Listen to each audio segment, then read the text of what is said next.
Wonderful people, great Biafrans, wherever you are, on the face of this very planet, once again, we welcome you to another very exciting edition of Radio Biafra presentation, a live address coming to you on this very day, this very first day of the week, Sunday the 3rd of May, this very month of May, that we shall remember those that fell in battle, that we may be able to survive, with the time now standing at precisely 5 minutes past 7 p.m. in the evening in the land of Biafra, and exactly the same number of minutes past the top of the hour, regardless of where you are domiciled.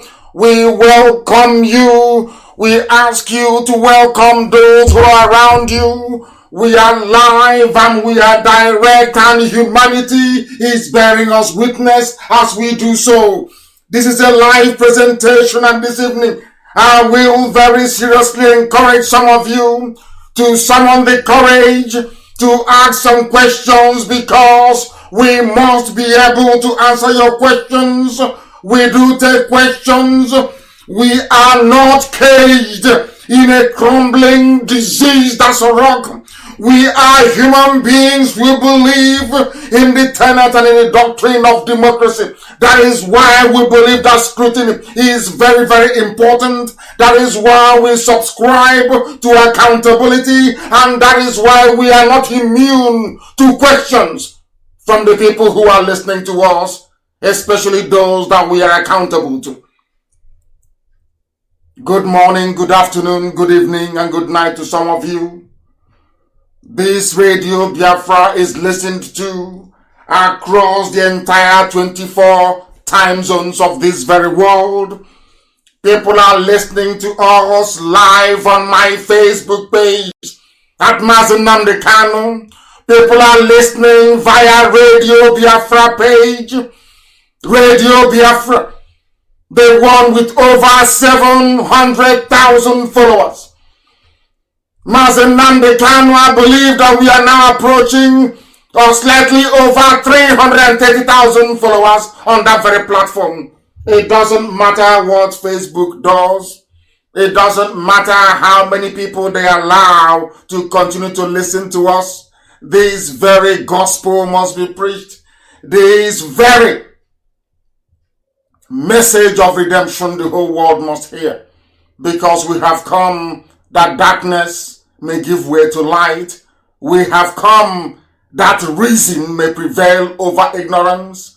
We have come that those who were previously blind in the spirit may be able to see once again. We have come that the truth may prevail. We have come that the kingdom of heaven may be restored upon the face of this very earth, as prayed for by Yahweh Yeshua. We have come that the will of Almighty God in heaven, Elohim, may be made manifest in our time. My name is Nnamdi Kanu. I am the leader of the indigenous people of Biafra. I am the director of Radio Biafra. I am the director of Biafra Television. And by the very great special grace of Elohim that dwelleth in heaven, a servant of the wonderful people of Biafra. Once again, as it has become customary for us to do, I will encourage you to get your pen and paper ready. You can listen to us also, of course, via Radio Biafra app. We are on country radio, very, very clear and crisp. Download country radio app, search for Radio Biafra. I am not asking you to search for the radio station established by DSS. Ours is simply Radio Biafra. There are many others set up by the zoo in order to confuse, in order to lead people astray. Ours is simply Radio Biafra. If you go there, you listen to us. We are on satellite. Radio Biafra can be listened to on satellite. We are on Simple Radio. We are on TuneIn. Radio Biafra can be received across the length and breadth of Biafra land those who are fortunate enough to be able to do so. And we can assure you, we are doing all we can to make sure we get 100% coverage across Biafra land, on FM, that is. I welcome you. I will ask you to welcome other people as well. And as always with us, the whole world is listening. This evening we have quite a lot to get through. Therefore, I will have to dispense with every other protocol and delve straight away into our opening prayers. You will indulge me. I will continue to pray in the language of heaven. Somebody said to me that Igala is the language of heaven and not your language. I couldn't help but laugh. I welcomed that very comment, but I respectfully and humbly disagree with you. And I will tell you why later on. Igala is an ancient language, no doubt about that. They are a wonderful people, not minding the attempt by the hordes of the Janjaweed Islamic Caliphate from the Sahel to penetrate and to destroy that very beautiful nation. This evening we must pray in the language of heaven, as I said, of which Igala is part of it, because Igala is part of Igbo and not the other way around. We must pray that Heavenly Father Chukwukike Abiama may have mercy upon us. Onye nwanyị na Chineke na nke pụrụ m ihe niile. Onye eluigwe n'ụwa na-agba akaebe ịhụnanya ya na ebere ya mara ya na ọmịiko ya. N'ime ndụ ndị niile bụ ndị ji onwe ntụkwasị obi. Onye na-adịghị agharịpụ nri ya. Onye kwere anya nkwa n'ụtụtụ wee mezuo ya n'anyasị.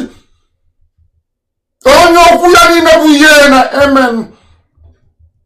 Onye na-adịghị echighị azụ na nkwa nke o kwere ndị ya niile bụ ndị ji onwe ntụkwasị obi. Chineke nna nke ụmụ ogbenye. Onye si n'ebe ịkpọfa ihe okpọrịta nwa ogbenye. Iwe tuo IPOB ugo. Iwe si anyị gbasa ozi ọma gị n'ụwa niile. Na ruo ebe anyị n'ụwa sọtụrụ na ị ga-esi ewe ekpọrịta ụmụ mmadụ. Ndị ga-akọ n'ubi ka Biafra wee bịa na mgbe nke anyị. Anyị wee na-aja gị sọsọ mma wee na-eto gị wee na-agọzi gị. Gị enweghị bụ Chineke na nke usu niile nke ndị agha. Ihe niile ikere eke na-erubere gị isi. N'ihi na ọ bụ ọlụ aka gị ka mbara igwe na-egosi. Ọ bụ naanị gị bụ Chineke na onye na-epụta ihu wee na-epụta azụ. Ọ bụ naanị gị ka a na-etu ebighị ebi. O nweghị ihe ọzọ a na-etu ebighị ebi ewezuga gị. Ọ bụ naanị gị nọ tupu mgbe wee malite. Isi ka ihe wee bata n'ime ụwa ihe wee bata. Chineke nna nke gbanye wee na-arịọ ka iwe nye anya amamihe n'abalị nke taa, n'ụtụtụ nke taa, n'ehihie nke taa. Agbanyeghị ebe anyị nọ n'elu ụwa nke gị nwee kereze ebubede ngọzi wee ntụkwasị ụkwụ gị. Anyị wee na-aja gị mma wee na-ebuli gị elu. Na-asị na ndị mmụọ ozi na-akpụ isi ala nye gị. Nna m na nne m nọ n'iru gị wee na-efe gị ofufe nna nke bred ngọzi anyị wee na-arịọ gị. Na-asị gị onye nwe anyị na Chineke nna. Onye ọ bụ naanị ya kere ihe niile o kere eke mana onweghị onye ọbụla kere ya. Onye si na ndụ ga-adị n'ime ndụ ndị ya ndụ wee dị Chineke n'eze ebube dị ngọzi. Otuto na nsọpụrụ na nrube isi ka anyị na-enye gị nna nke ebere. Onye ime eluigwe biko na eze ndị eze. Ụmụ gị wee na-akpọ ọkụ gị na isi ndị niile bụ ndị ji onwe gị gọziri agọzi bụ ụmụ Biafra n'ụwa niile ebe ọ bụla ha na-anọ na nna nke ebere dị ngọzi ka i wee nye ndị mmụọ ozi gị iwu ka ha wee chebe ndị gị. Ka ha wee chebe ndị ezi omume. N'ihi na ọ bụghị sọsọ nwa Biafra ka anyị na-achọ. Ọ bụghị sọsọ ka anyị si na obodo ekwensu obodo ọchịchị bụ isi wee wezuga ụmụ gị bụ ndị Biafra. Anyị na-achọ ọdịmma nke onye ọbụla bụ onye ezi omume. Agbanyeghị ma ha bụ ndị Yoruba. Agbanyeghị ebe ọbụla ha si wee bịa nna nke ebere dị ngọzi. Ọbụla ga ndị Awụsa ma ọ bụ ụfọdụ n'ime ha bụ ndị Fulani. Onye nwe anyị na Chineke nna nke igwe biko nye anyị ọgụgụ isi. Nye anyị amamihe eze ndị eze. Ka ihe gị wee chịa n'ime ndụ anyị. Ka ọchịchịrị wee gbara gị onye ebube dị ngọzi. Chineke nna nke igwe mere anyị ebere maka zọpụta anyị n'aka ajọ ihe. N'ihi na mkpagbu karịrị akarị. Ndị arịa wee jupụta ebe niile. Anyị wee na-arịọ gị biko ka i wee were ebere gị. Ka i wee were ịhụnanya gị. N'aka nri nke ezi omume gị wee leta ndị gị Chineke nna nke igwe biko mere anyị ebere. Bịakwa ka i wee zọpụta anyị ka Biafra wee guzosie ike. Ke ịhụnanya gị wee mụbaa n'ebe anyị nọ, ka eziokwu wee duo anyị na njem anyị niile, ka Biafra wee guzosi ike, wee bụrụ obodo nke ahụ nke nọ n'elu ugwu a ga-eji wee maa atụ, ka ịhụnanya gị wee bere gị wee bata n'ime ndụ ndị gị Chineke na nke igwe, ka ụwa niile wee si n'ezie na ụmụ Biafra bụ ụmụ Chineke. Anyị wee na-aja gị mma, wee na-eto gị, wee na-agọzi aha nsọ gị Chineke nna nke ebere, na-asị gị biko n'otuto niile na nsọpụrụ niile nja mma niile dere aha nsọ gị site n'ebighị ebi ma ruo n'ebighị ebi. Ise, ise, ise. Having prayed in the language of heaven, we must not hesitate any further. We will delve straight away into our presentation this evening, because darkness shall flee and light will come in. All those who have been planning, plotting, deceiving, all those who live their lives in deceit in the zoo called Nigeria, today we continue our dismantling of your lies. We continue the destruction of your deception, that the captives may be set free. I am not just fighting for Biafra, no, not at all. I fight for everybody who is in bondage inside Biafra land, inside the zoo called Nigeria, inside West Africa, inside the whole of Africa. People who do not understand us, perhaps they wish to misconstrue what our purpose and our mission is. But we are not in any doubt. We know where we are heading to.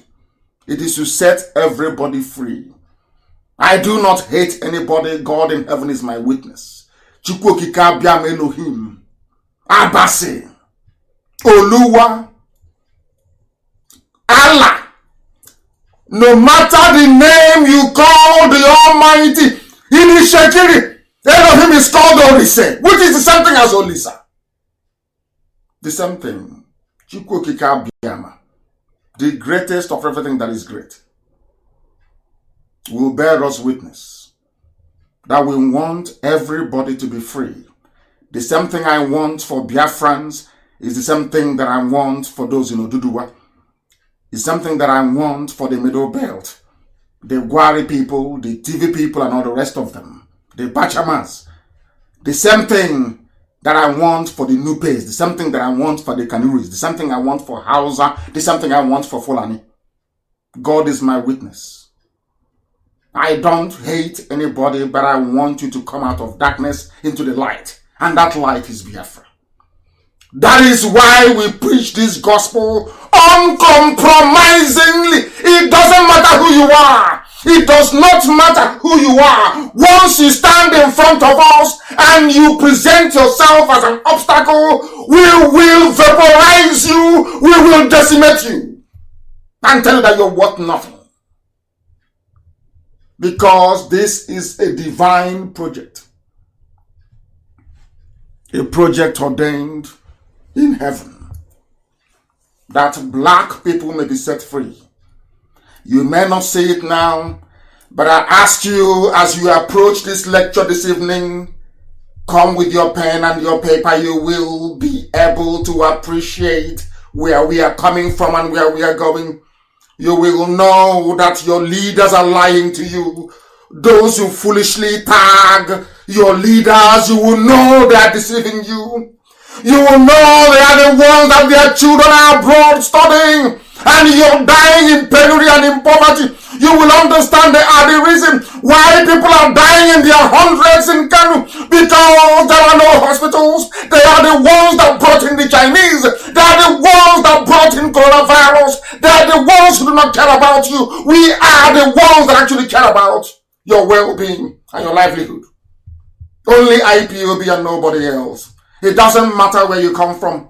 We are the ones that care about you. We are the ones who care for you, because that is the way that we are. If you come into Biafra land and anybody is treating you very badly because you are not an indigene, you will find somebody from that same community rise up and ask, that man that you are persecuting, what did he do to you? That woman that you are persecuting, what did she do to you? That is who we are. A country founded upon fairness and justice from time immemorial. From time immemorial, in the very ancient people of this very earth. Live and let live. There is no other country on this earth that has such a natural motto. No other nation. People talk about fairness and equality. People talk about fraternity. People talk about perhaps democracy and justice. But in the ancient land of Biafra, there is an unwritten rule and unlettered code. That code is live and let live. Treat somebody else as you would like yourself to be treated. That is the meaning of Ebeberugo Berenkesi Bebelakankukwaya. If you want something good for yourself and your children, so do other people have the same right to aspire to the same things that you want for your family. That is why we do what we do. That is the essence of the work that IPOB is doing. That is the very mission that Chukwuka Kabiama has commissioned us for. That is why Biafra will come in our time, that man may know that there are black people in Africa capable of civilization.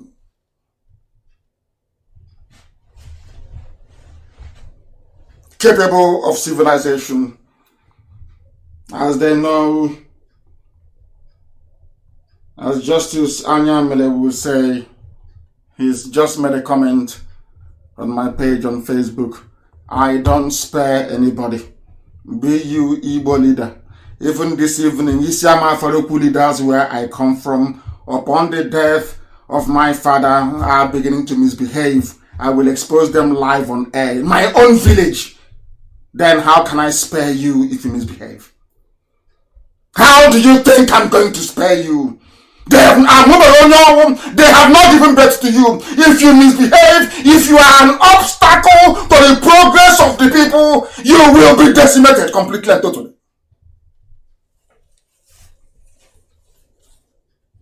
You'll be destroyed. People cover evil and iniquity. We are not in that business at all here. We are here to let the truth prevail and let the light of God shine upon the lives of men. And when I say men, I mean women as well. We must proceed. Get your pen and your paper, please, I beg of you. If you're listening somewhere on a street where you know that people are struggling, please bring out your speaker outside. Put it on a loudspeaker that others may also participate and partake in this very wonderful offering this evening, an offering to heaven, an offering of intelligence, of intellectuality, of reason, an offering of enlightenment. What we are now witnessing in the zoo is what I call a movement away from an animal kingdom to an animated kingdom. The zoo called Nigeria is an animal kingdom. That is where you have wild beasts that cannot reason. Because, as Mary Wollstonecraft kindly reminded us, the only thing that differentiates you from a rabbit, from a cockroach, the only difference between you and a squirrel, the only difference between you and the nama, cow, cattle, is the ability to reason. And here we make sure that after listening to Radio Biafra, you will be able to boast and say, now, I am able to reason. If you are on that plane, if you are in that groove of reasoning, you will understand that everything I say about you, about your ethnicity, about your tribe, is nothing personal. It's to try to get those who are evil to change, that your lives may be better, that you will stop complaining, that every day you'll be lamenting. You must do something about it. You must stop your lamentation. Move from lamentation to actual action.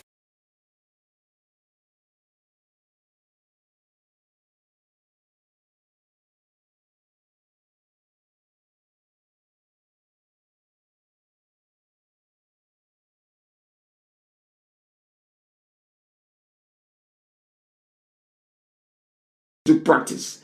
If you follow the method of IPOB, you will see that all of you will be free in a matter of weeks.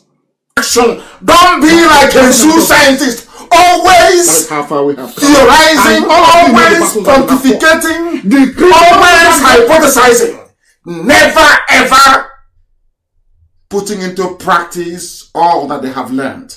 Here we learn and we put it into practice.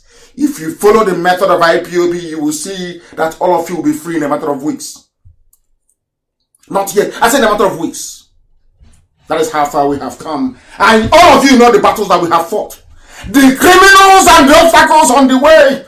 Those that the Fulani cabal installed as governors, as political leaders, those in Ohanese, those in Pandef. We managed to overcome them by speaking the truth. Not that we do not respect elders. That is a fallacy. That is pure nonsense.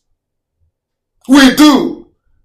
But not when you are in my language, say, okay, you are old and you're foolish. You're old and you're abusing little girls. You're a pedophile and you want us to respect you. You must be mad. You're old and you're going to Abuja, selling your people and you're asking for respect. You're insane. You're an old man. And you see there is no road, no passable road in your land. No airport is working. Your markets are being burnt everywhere. And imagine will come in with their cattle, Mieti Yala terrorists will come in. Go to villages, decimate and kill, and you keep quiet. And you want us to respect you. Are you not insane? How can we respect Ohanese? When Fulani terrorists are in our land killing us and raping our mothers, they have not said anything. How do you expect us to respect a governor? When you are there, and this Janjaweed Mieti Yala will come and intimidate you, invite you to Abuja, talk to you like a child. They sodomize you from one dirty city in the north to another. They render you useless. They go to Supreme Court, they appoint you a governor, and you want us to respect you. You must be insane. I don't know why you're mad. You're a mad person, as Hope Uzodinma is. You go and you pull your boxer shorts down, and your fellow men will useless you in the north. They use the Supreme Court to make you governor, and you think we're going to respect you? Are you not insane? Are you not mad? You are a governor. You are there and your land is being taken away. You are being harassed every blessed day. You cannot stand up like a man and defend your people, and you want respect? You're a mad person. If the Yorubas can understand this, they'll be free. You will be free. The same thing applies to even the Alamaji, the Janjaweed in the north. If they can understand it, they will liberate Kanu. They will liberate Zaria. They will liberate Kaduna from the shackles of Fulani primitivity. Nigeria is an animal kingdom.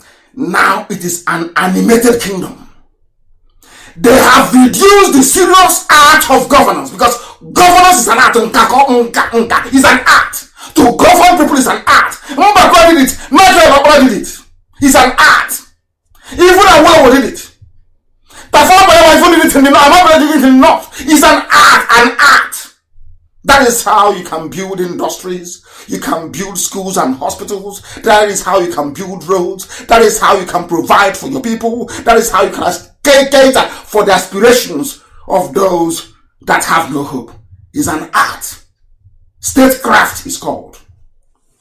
But in the zoo, our collective stupidity, myself included, our hopelessness have allowed idiots to be in power.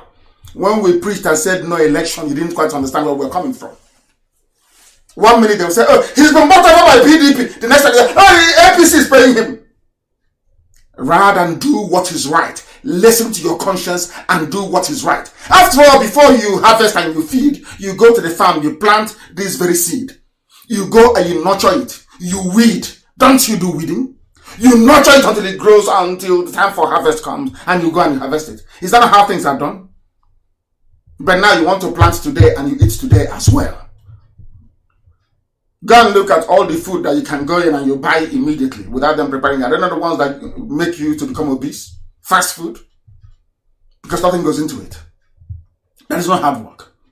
When they see people working very hard to achieve something, their village idiocy will begin to manifest. You are living in an animal kingdom. Now, should I say, you have moved from the sublime, let's even say sublime, from the ridiculous to the pathetic.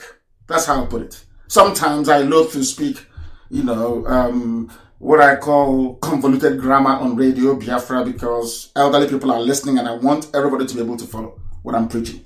Tonight especially. They have reduced the art of governance to a Disney World cartoon characterization. That's what they're doing.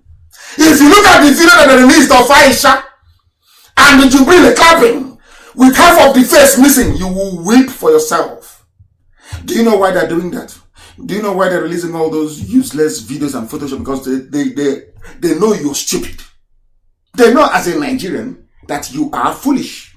That is why somebody can go inside their bedroom, concoct rubbish and they give it to you. And you will swallow it because they know, because you are hopeless, you will swallow it to look like myself. I'm not insulting you, I'm just telling you the facts. I am telling you the truth. If you sit down and you think about it, you will know I am trying to save you from your own ignorance, from drowning in your ignorance. To all those that worship Chineke na binigwe Chukwu Okike abịa ma abasi mbon Olisa, as the Shekiri will call Elohim in heaven, Olisa. My Yoruba brethren, they will say Oluwa. The largest of Yoruba land will say Olorun. The English will say God. Islam will say Allah. I want to publish one single picture. One single picture. There is no time for debate. I want to publish only one single picture this evening. Please, Amaka, put it on my page. One single picture. And I want anybody to look at that very picture. Anybody that has the fear of God, all those that say they are imams, all those that say they are the children of God, those who shout hallelujah every blessed week, I want you on my page. Look at this very photograph, I beg of you, and tell me that that is Buhari with Aisha during APC campaign last year. This is the man you voted for. I want you to place your hand on your heart with the fear of God in you, the fear of Allah, for the Janjaweed who may not understand. I want you to tell the whole world this very evening, this very morning, afternoon, or midnight, or early in the morning, depending on where you are. Tell me if this thing you're looking at, tell me if this boy is Buhari. In all honesty before God and man. Every journalist in the zoo, those that work for channels, those working for Facebook, I am asking you, that useless tramp, whatever her name is, that rubbish, useless Yoruba here, that tramp that used to work for Sahara Reporters, know what her name is. I want you to look at this picture and tell me, with the fear of God in you, that this is Buhari. They brought him out with Aisha.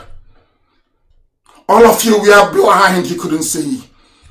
When a white man will say to us in Europe and in America, all of you black people, you look alike, we take offense. We can't even tell the dead Buhari from a little boy from Sudan. And you're telling me you went to university. You're telling me you're educated. You're telling me you're learned. You're telling me you're polished. You want me to call you an intellectual. You want me to call you a leader. You want me to refer to you as an elder. When in actual fact you are a bundle of stupidity and hopelessness. I want anybody in the zoo, I want anybody, even a child, to tell me that this boy, smiling or laughing with Aisha Buhari, I don't want to think of what he does to her. That is their business. This boy is smiling with Aisha, you tell me this is Buhari? He was in a campaign, APC campaign, public appearance last year. Is that Buhari to you? I want anybody who is listening, is that Buhari to you? If he is not Buhari, then where is the original? Where is he? It's a simple question I expect intelligent people to ask. Simple question. This man I'm looking at now, this one smiling like this, maybe he's happy with Aisha. I don't know what they have gotten up to the night before this picture was taken. But since this man is not Buhari, even in Islamic law and code, even in Islamic law, if it is anywhere, if they claim they are practicing through Sharia in the north, by now Aisha will be stoned to death for adultery and harlotry.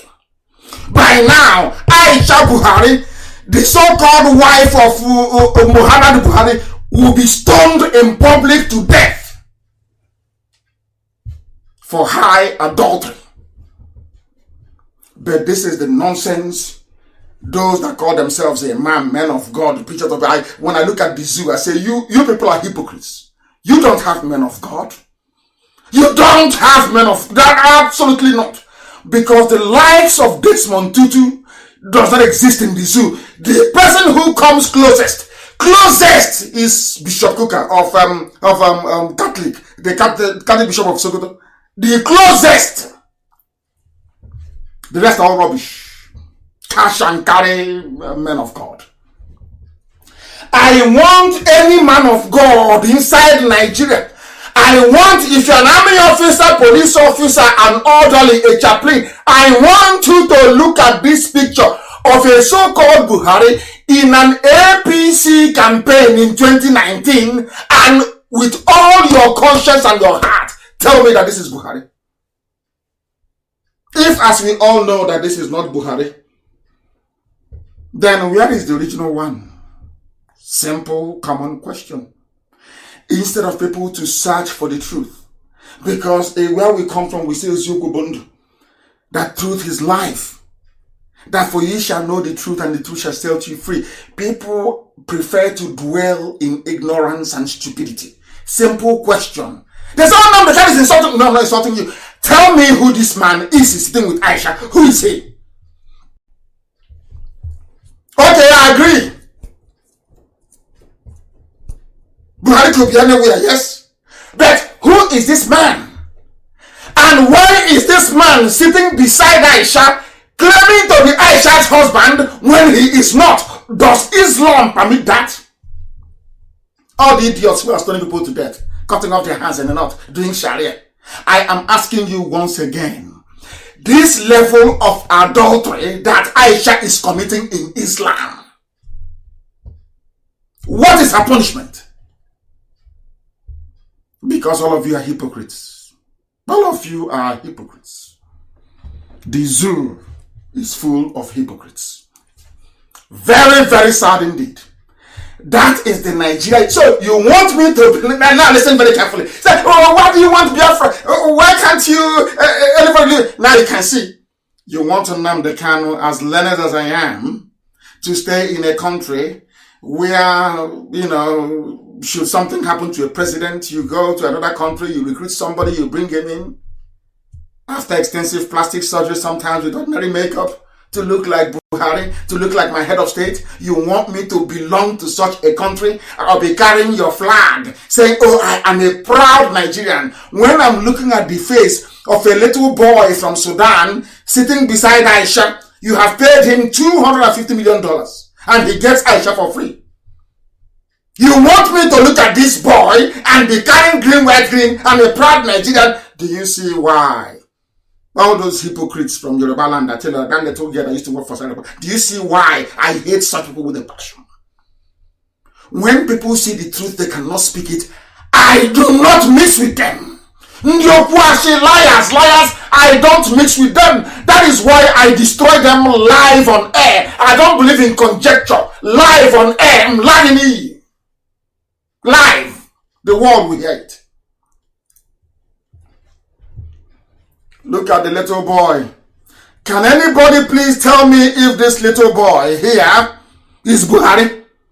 That all of you once knew. The answer is of course no. If the answer is a very simple, maybe because complex thought processes for black people is very difficult. So let's break it down. It's called bite size. I am asking you once again, this man you're looking at in this picture with Aisha, is this man Buhari? Simple. That's number one question. Okay, the answer is no. Then where is the man Buhari then? Now you see them. They no longer have anything to say. That is why I am seriously suggesting that every optician in Nigeria, those that sell glasses, every school of, I think it's optometry if I'm not mistaken, the school that deals with, is it for eyesight? Every school that teaches people how to, as they train doctors, I believe it's optometry, isn't it? Every school where they train opticians in the zoo should be shut down. If all of you are so blind, if all of you are so useless, you cannot tell Buhari from Jubril. This man sitting beside Aisha.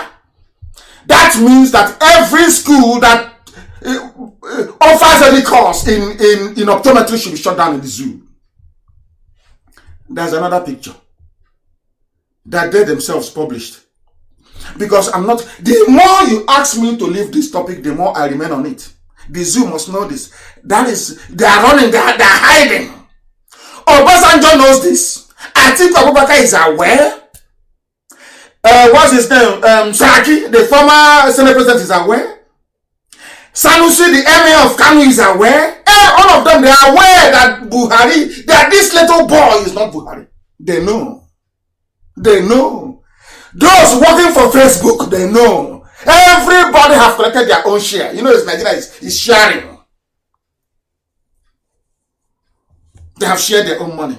So everybody else is stupid. These are the scammers. These are the fraudsters. These are the 419 people. These are the Yahoo. Do you now see how the likes of Saraki, how the likes of Atiku Abubakar, Sanusi, Obasanjo are Yahoo boys? Do you see the own Yahoo they're doing? They know the man is not Buhari, but they're doing their own Yahoo. They go to Abuja. When Abakari was alive, they get money from him. If you don't want me to talk, give me some money, they give them money. Are they not doing Yahoo? Are they not the fraudsters? Are they not the scammers? But these are who you call your leaders. They are your leaders. If you are an elder statesman or whatever you call yourself, and you're seeing such evil in a country you claim you love, they claim they love Nigeria. I'm talking about the likes of Obasanjo, Atiku Abubakar, Saraki, Sanusi. They claim they love Nigeria. But you have seen evil through the work of Lucifer before your eyes, and you are condoning it. The reason why you're condoning it is because you and your family, you're better off. Your kids are studying abroad. You have houses and hotels in Dubai. You're making money out of a dysfunctional and evil system. You are making money out of the misery of millions of people. And because of that, you shut your mouth. You cannot speak the truth. You cannot. And meanwhile, channels have collected their own share.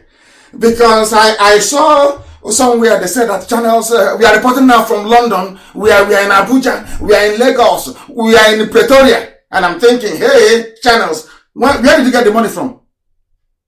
I know if CNN is expanding, I can understand. They run adverts. Every publishing house in the world, every media house in the world get advert revenues.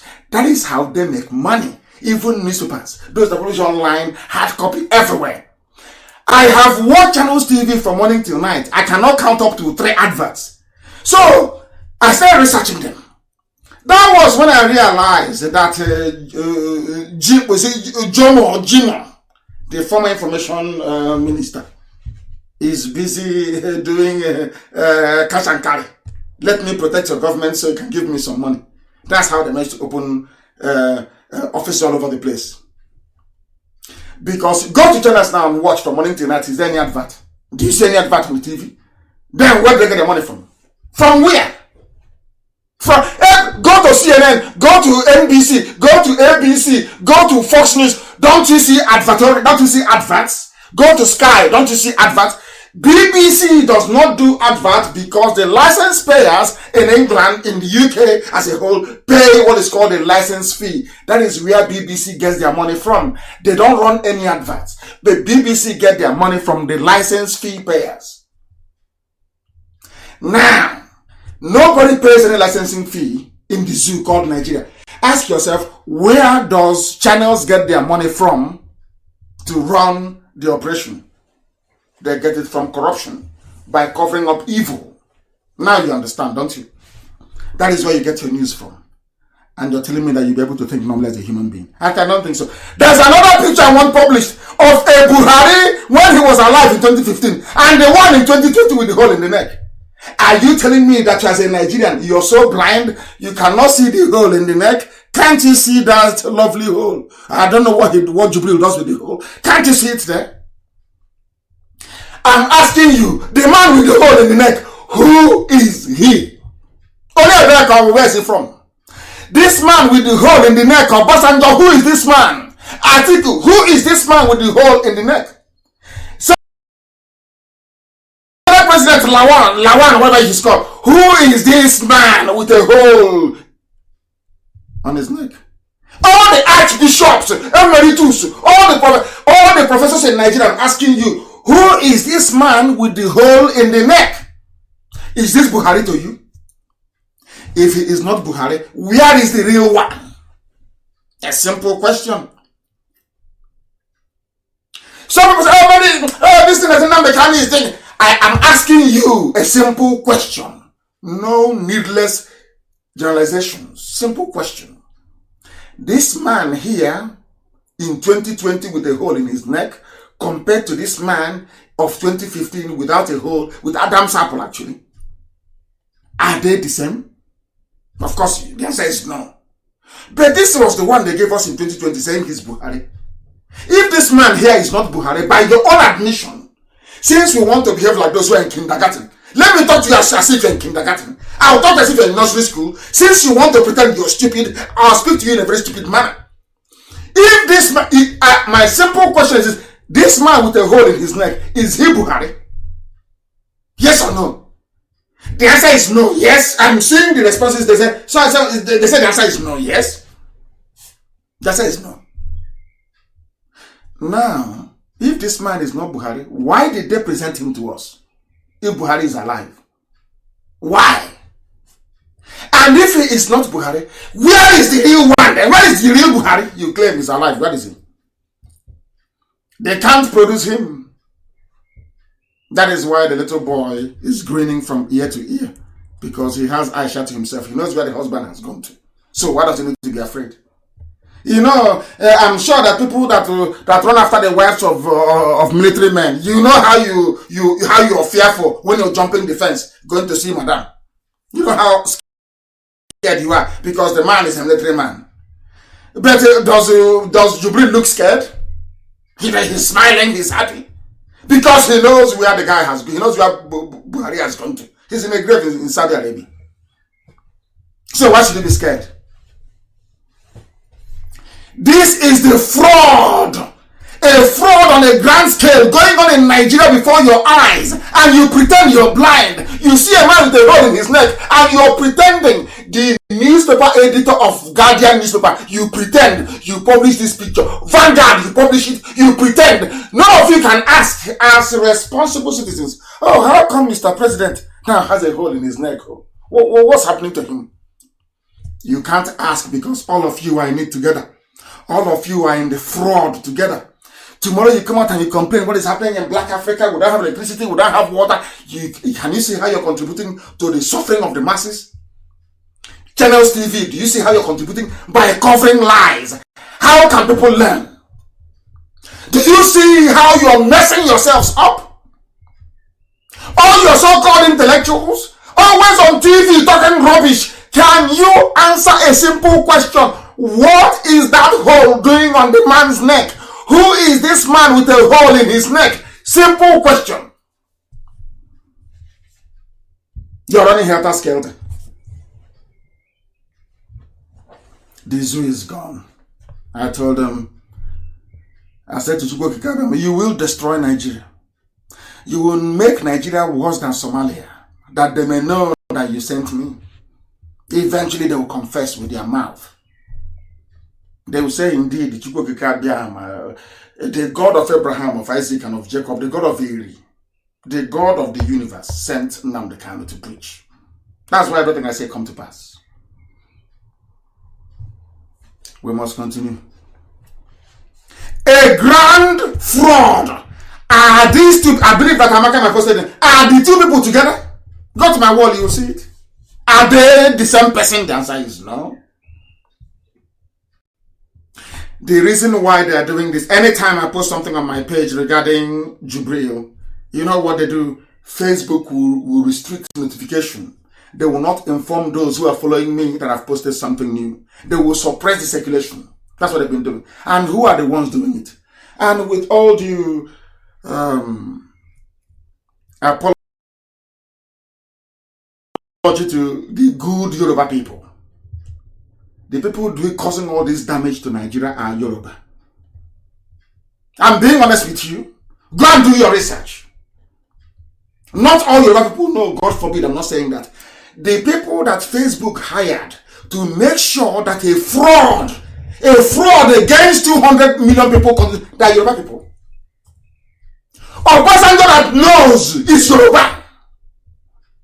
Tinubu that is propping up this dead regime is Yoruba.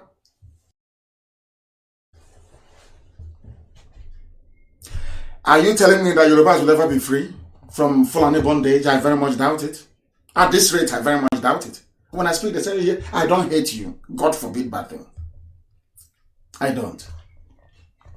But what Facebook and the rest of them are doing is not good. You must understand that. You must understand. They are suppressing circulation and restricting the number of viewers that can see that very video. And you know the video, we are going to tweet it from tomorrow. Everybody must be on Twitter. We are going to set Twitter alight. Since Facebook wants to play hardball, they want to protect evil. Since Facebook in Nigeria is protecting evil, we are going to Twitter and to Instagram. The whole world will see it. That very video. Go and look at that creature clapping. I see if he has a magnet in his hand. He is the worst form of Photoshop. Look at his face. He has no jaw. He has no neck. Tell anybody like Ototo, you're not spirit. You're not flesh. You're mad. You're more. You Ototo now. That's what it means. Those who are in the Okonko fraternity, you will know. And by the way, Okonko that Igbo people have came from Anang in Akwa Ibom State. But Anang in Akwa Ibom State is part of South. Are you following? Anang. They have Okonko. I mentioned Ototo. So anybody who is in Okonko fraternity, if you're from Ben, you are in Okonko. I don't know if it has it. There is a masquerade they bring out. When they are giving names to the masquerade, they call it Ototo. It means it is not human, it is not flesh. It is something out of the ordinary. Anang. Okonko we have is from Anang. But I was someone who tell you, hey, Anang is south. Oh, hey, don't go there. It's not Biafra, it's south. But I have Okonko in my village. Do you have Okonko in Katsina State? You telling somebody from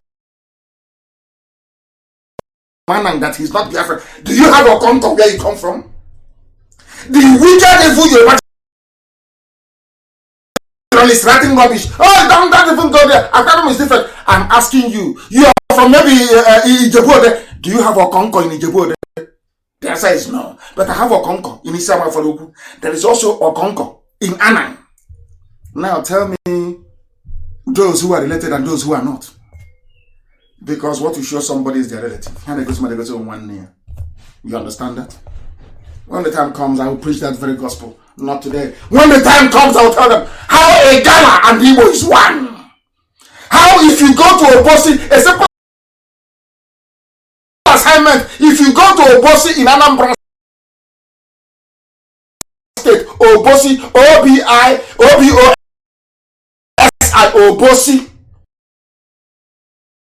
Obosi in Anambra, you have the Ata of Obosi. Ata of Obosi, a family that descended from Igala. If you go inside Onitsha, you have up Iweka Road, lower Iweka Road. Who is Iweka? Iweka is from Igala.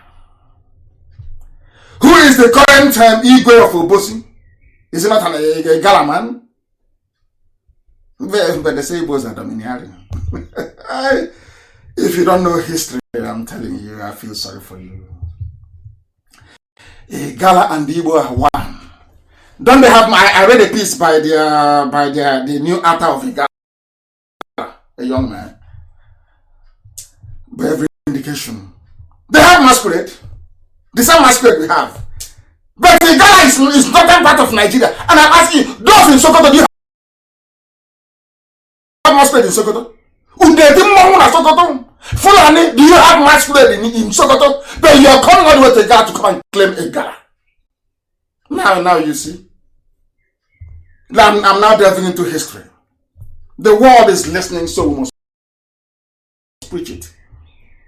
Some of you hear about Higede and Idoma. Inside Idoma, they have 4 market days. Eke Orie Afonkwo, true or false? I'm asking anybody who is from Idoma, true or false? Eke Orie Afonkwo, where else do you have that? It's not Igbo land. But yet, somebody will come from Buzo or Funtua to come and claim Idoma. That is, it's not. Don't come here, it's part of the north. And I'm asking them, those claiming that Idoma is not Biafra. I'm asking you a simple question. Do you have 4 market days? The answer is no. Chukwokikabiam is called Obase, where we come from. In Ibibio is called Abase. The same thing. Our people in Anioma, our people in Obaro, in Anambra State, what do they call God in heaven? Only Sabinigwe. If you go into the same, just cross the water, they call it Delta. What do you call God? Only Sabinigwe. You go to Ishekiri. What do you call God in heaven? They say Zorise. Lord have mercy. Lord, let me preach this gospel. Heaven is with us, bearing us witness. The angels in heaven that surround the throne of the Most High, they are praising God right now as this gospel is being preached on earth. It was mandated by heaven that we must preach it on this very earth. Now our people must understand this. This evening is an opportunity for us to tweet the heads of government all over the world about the joke Femi Adesina and his scamming Fulani masters have reduced Asorok to. We must let the world know. Since Nigerians are pretending that they are blind, they can no longer see, they are dumb, their brains are not working, okay.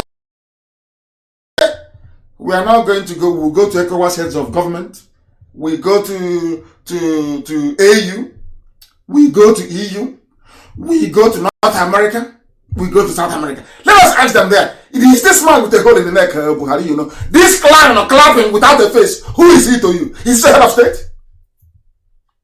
Femi Adesina is in trouble, I'm telling you. All those photoshopping sessions, no, they are in one almighty mess. That I can assure you. I can assure you. They have now brought down the expert forgery of Oluwole and scam, Odu, they call it. Yoruba fraud is sustaining Fulani in power. Yoruba fraud honed inside Lagos in Oluwole. That is what they are using. Oluwole using it to run Nigeria. Forgery.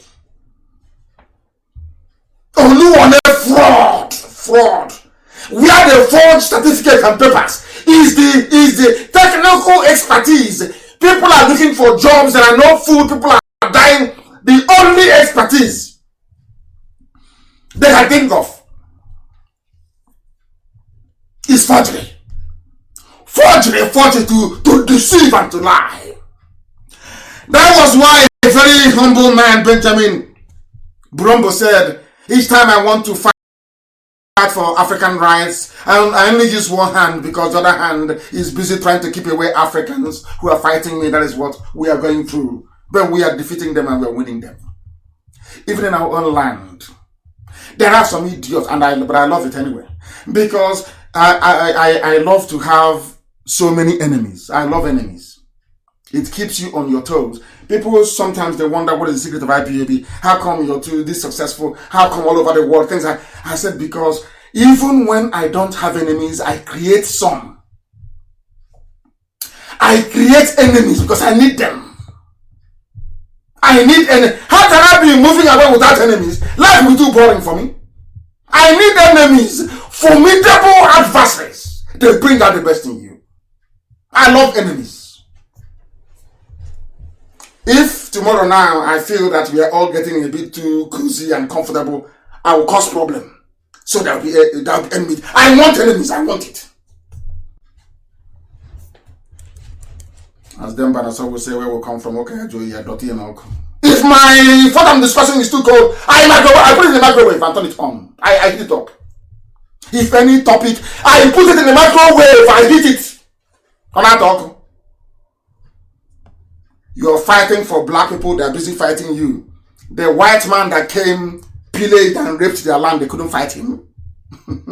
Of course, apart from Biafrans and the Kikuyus in Kenya. No other people fought? Bini fought. Bini fought very, very hard and gallantly. Bini fought the white man. Biafrans, we fought and for over 100 years. One hour to go for the 1904, we went to the same harbor you see today, they are calling Delta, and we formed the Kumeku. The 7th of March, we formed the Kumeku to fight the British. Every inch of the way. Did the Fulani fight the British? No. But they got everything. Because God has a purpose for all of us. Now listen. The liberation of a black man from mental slavery, which is what we are doing here, and self-induced stupidity with what is happening with regards to Jubril, is the most difficult work for any liberator or activist to undertake. What we are doing is almost impossible. People have never done it before. Mandela came and fought for votes in South Africa, so white and black can be equal. Zeke came and fought for independence. Awo fought for independence. Nkrumah fought for independence.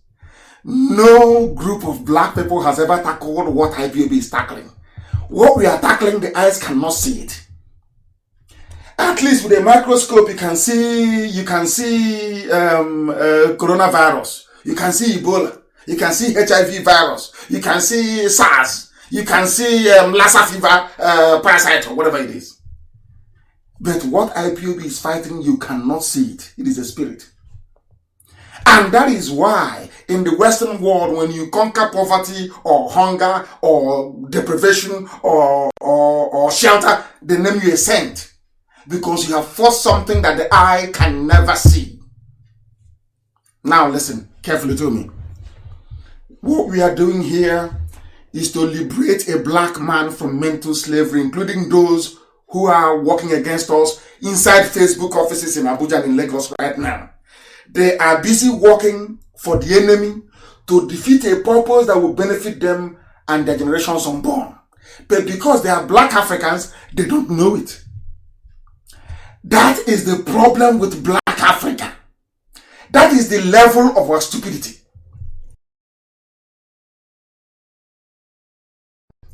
The people in Asorok deceiving everybody. They think they are doing something nice for themselves. They don't know they are damaging the future of their own children. They don't know it. Trying to get a black man to understand that is the most difficult thing ever. To fight a demon a black man cannot see is the most difficult thing ever. Most difficult. But that's what we're doing. And we are winning. An average black person has no pride. Because for you to have shame, you first of all need to have pride. For you to feel shame, you must hurt somebody's pride for them to feel shame. But we black people, we have no pride. Forget all the things you're hearing in the music they're playing. Rubbish. On average, we have no pride. Because if we had any pride, nobody will answer Nigerian. Everybody will come together and say, hey, this name was given to us by some white guys, man. Enough of this rubbish. Which name do you want us to bear? And they can have a name. If we had any pride, there will be nothing like South Africa. It will be called Azania. If we had any pride, the name of Africa will be Ethiopia and not Africa. But because we have no pride. And if you don't have any pride, you have no shame. If you have no shame, you have no self-worth. I'm not saying this so that people can feel bad, no. It's so that you can digest what I'm saying, think properly, and become a better person as a result of it. On this earth, we have made ourselves, the black people, the lowest of the low. That is why in Europe and in America, what type of jobs do we do? Is all the menial jobs, the ones that are rejected? Of course, there are people who are doctors and nurses, we know that. Preponderance. The numbers of people who are doing menial jobs or who are unemployed, they're not black. Those who are dying from COVID-19 in Europe and in America, disproportionately, are they not black people? Have you asked yourself why? That will be a topic for another day. In Africa, what we value is our stomach. And there's a video I'll play at the end of this that our sister very carefully made. I think her name is Ngozi, is it? She answers Kanu as well. I don't know. Not my direct relative. But she looks like one of us. She made a video which you will watch. And it encapsulates what we are saying this evening. That in Africa we value our stomach more than freedom. Our problem is avarice. That was why the lives of intelligent men in the zoo always succumb to crumbs falling from the Fulani table, from the Janjaweed table. Look at CBN Governor Emefiele. Have you seen that man? He's an Igbo man. Emefiele is an Igbo man. Have you seen him serving tea to an Alamajiri? To Yusuf Ntua, because he wants to keep his position in CBN. You can see in the picture, and when that picture published, how obedient and loyal he is. A CBN governor, a Reserve Bank chairman, bowing to an illiterate Janjaweed, because that is the man that may put a good word into Abba Kyari's ear, and they'll renew his contract. And that was exactly what happened.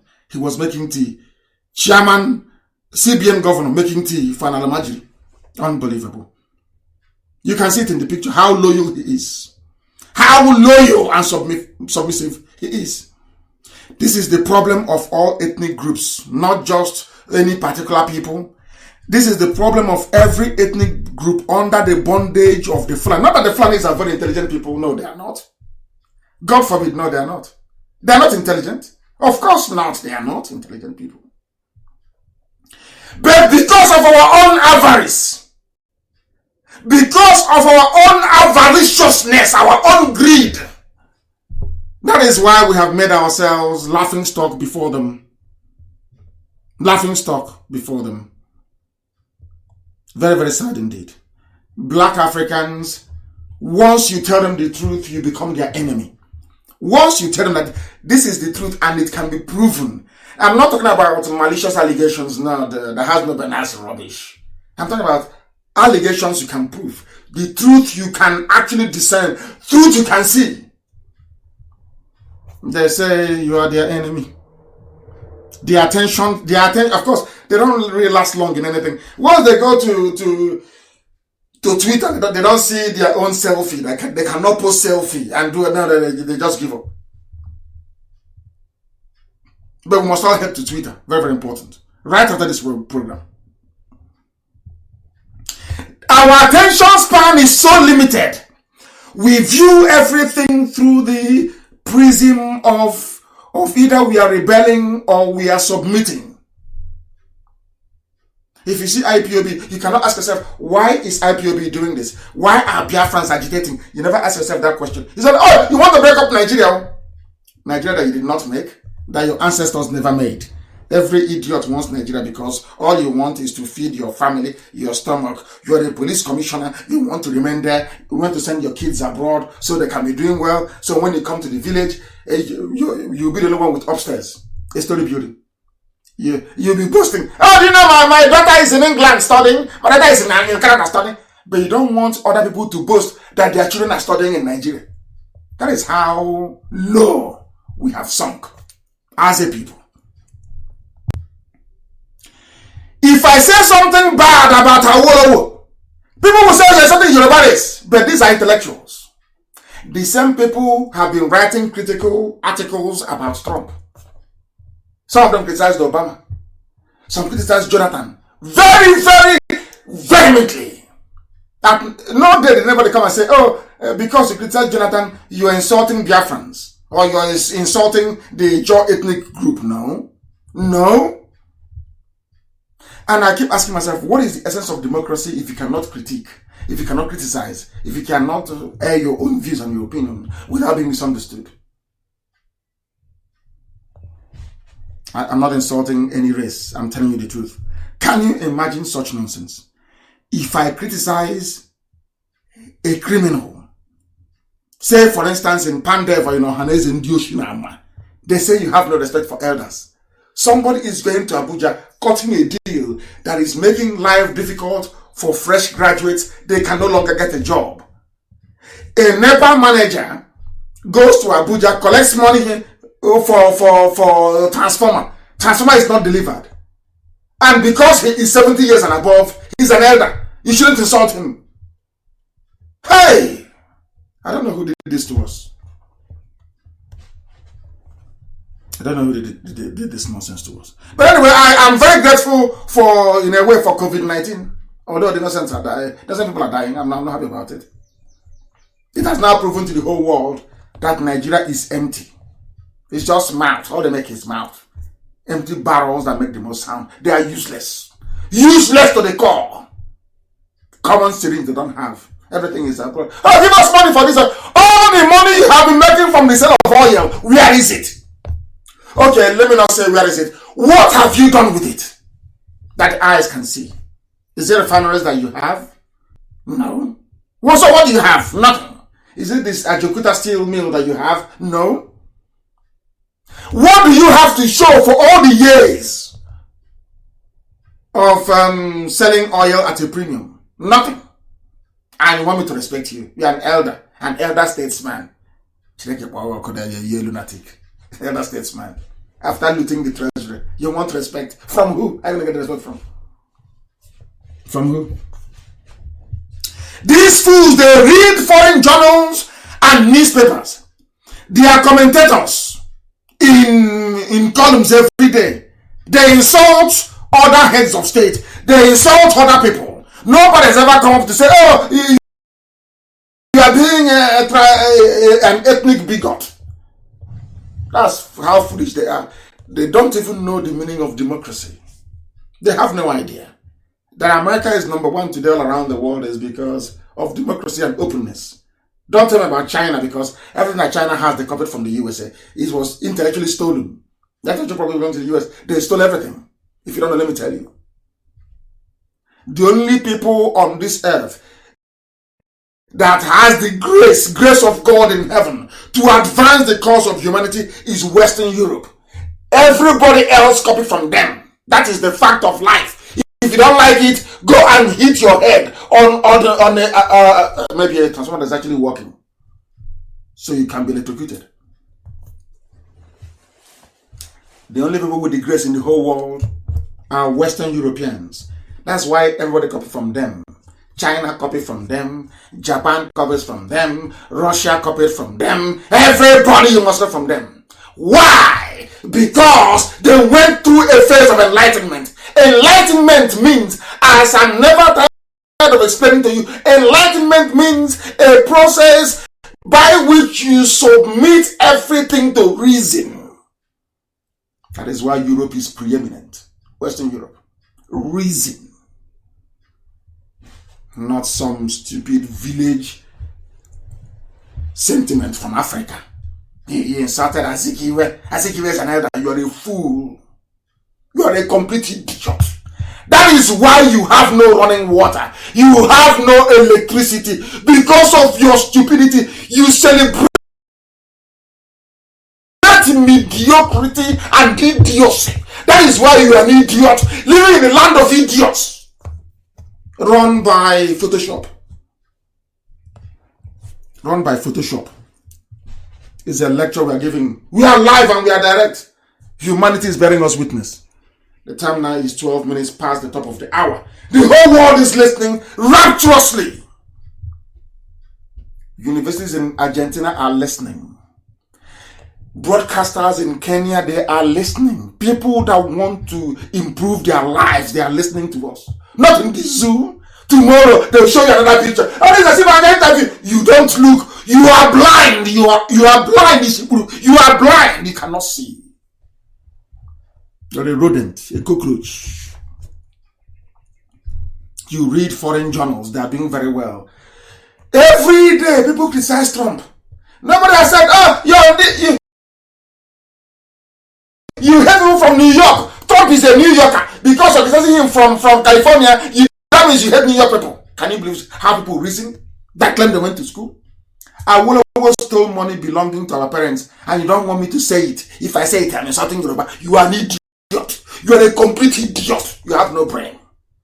Are you telling me if it were Zikiwe that stole money from Yoruba people that you forgive us? Is that what you're telling me? Is that what you're telling me? I'm asking you a simple question. Is that what you're telling me? That Zikiwe will come and steal all the money from Yoruba land and give you all 20 pounds. You'll be happy with it? And you claim you went to school. You claim you're intellectuals. Intellectuals about work, village men claiming they're intellectuals. Mad people everywhere. I tell you the truth. If you don't like it, you go and hang yourself somewhere. I have no time to entertain black idiocy. I have no time for such rubbish. You cannot face your stupidity squarely. I will help you face it. All we know what to do is to respond to fear and not to knowledge. You respond to knowledge and not to fear. What I preach is knowledge, if you listen. If after tonight's lectures you are still in doubt that Asa Rock is empty, then you know that you are one of those Bill Gates and the Chinese should use for experiment. You are a complete idiot. Zoo people, zoo animals everywhere who cannot take half time to entertain idiots who cannot reason. Bill Gates should come and take all of you and Chinese for experimentation. You are useless to humanity.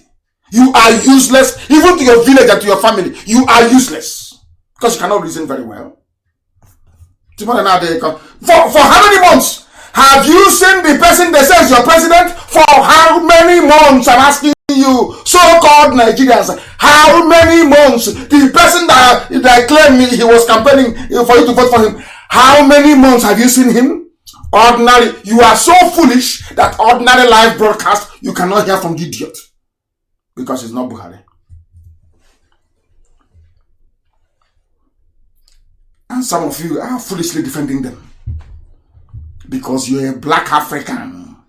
When they beat us up in China, it's because of idiots like you who cannot reason.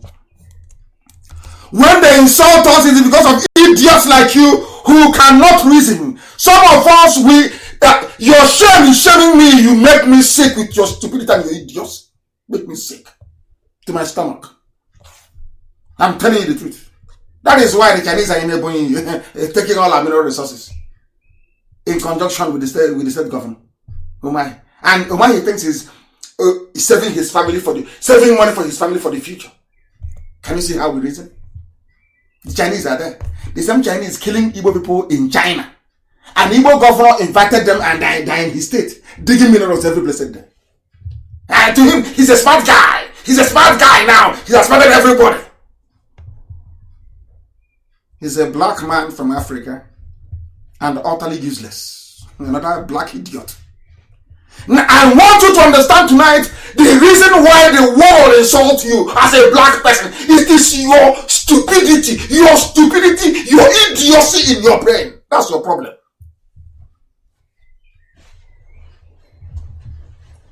All we need is to respond to fear. Fear is the only thing holding us prisoners, everybody. Yoruba, Bagi, Bachama, Nupe, TV, anywhere you are. Let me tell you why it's fear. All of us so hope only IPOB stood. Only Chineke Gozia, God in heaven bless IPOB. The children of light. The children of light. That is why I pray for these people 7 times every day. I don't know where God got them from. I don't know these people. I am so proud of them. Only IPOB. Let me tell other people what they don't know. You are the ones holding yourselves prisoners in the zoo. You are the cause of your problem. What is the population of Sabongeri in Kanu? The population of the people living in Sabongeri in Kanu is greater than all the police officers, all the army officers with AK-47, all the Janjaweed, the Fulani politicians. Only them are holding us hostage. Isn't it funny? How many are there holding all of us hostage? That when Shawore came and called for revolution, you even misunderstood that. You didn't. Black people, black. How many soldiers do you have in Lagos? How many are they? How many bullets do they have? How many are they going to kill? Don't they have parents? Don't they have brothers and sisters? Now you're beginning to understand it, yes? If we want to make a change for the better today, we can this night if we want to. But let me tell you why you have not acted before now. You have not acted before now because of Yoruba media, because of the likes of Channels TV. Evil. Hey! Evil. Evil upon evil. Yoruba media, they are toying with your mind. It's just like what the Pentecostal pastors are doing with us. You know, if they slap you on one side of the cheek, you turn the other one. Meanwhile, the Fulani headsman in your village. And the pastor that just had his daughters raped and the wife killed is telling you what Jesus said. Slap me here, you turn the other side. Unbelievable. That is what Yoruba has done with your brain. Yoruba has twisted our brain, Yoruba media upside down. Upside down. Instead of your pastor to tell you the truth, to rise up and fight, revolt. Pastor is thinking about his tithe on Sunday. His tithe is what is important to him. How about if there's a revolution now and everywhere is upside down and people stop going to church? What will happen to me? Because of that, he will tell you that what Jesus said, don't do any revolution. Peace is better. All he's thinking about is his tithe on Sunday. If you cannot go to church because of COVID-19 lockdown, you send it via PayPal or via online. Now you understand that you have multifaceted problems. Yoruba media, you know, Muhammad Lahani destroy the brains of people. The same way some useless pastors are doing. People are looking for cure to cure COVID-19. You say you're in a mountain, pray. Maybe they're praying for God to give the knowledge of the cure to people. Maybe that I can understand. Yeah, that's understandable. Praying for the cure to come via knowledge. That I can understand and accept. But here we tell you the truth. You may not like it, but it's the truth. It's the truth.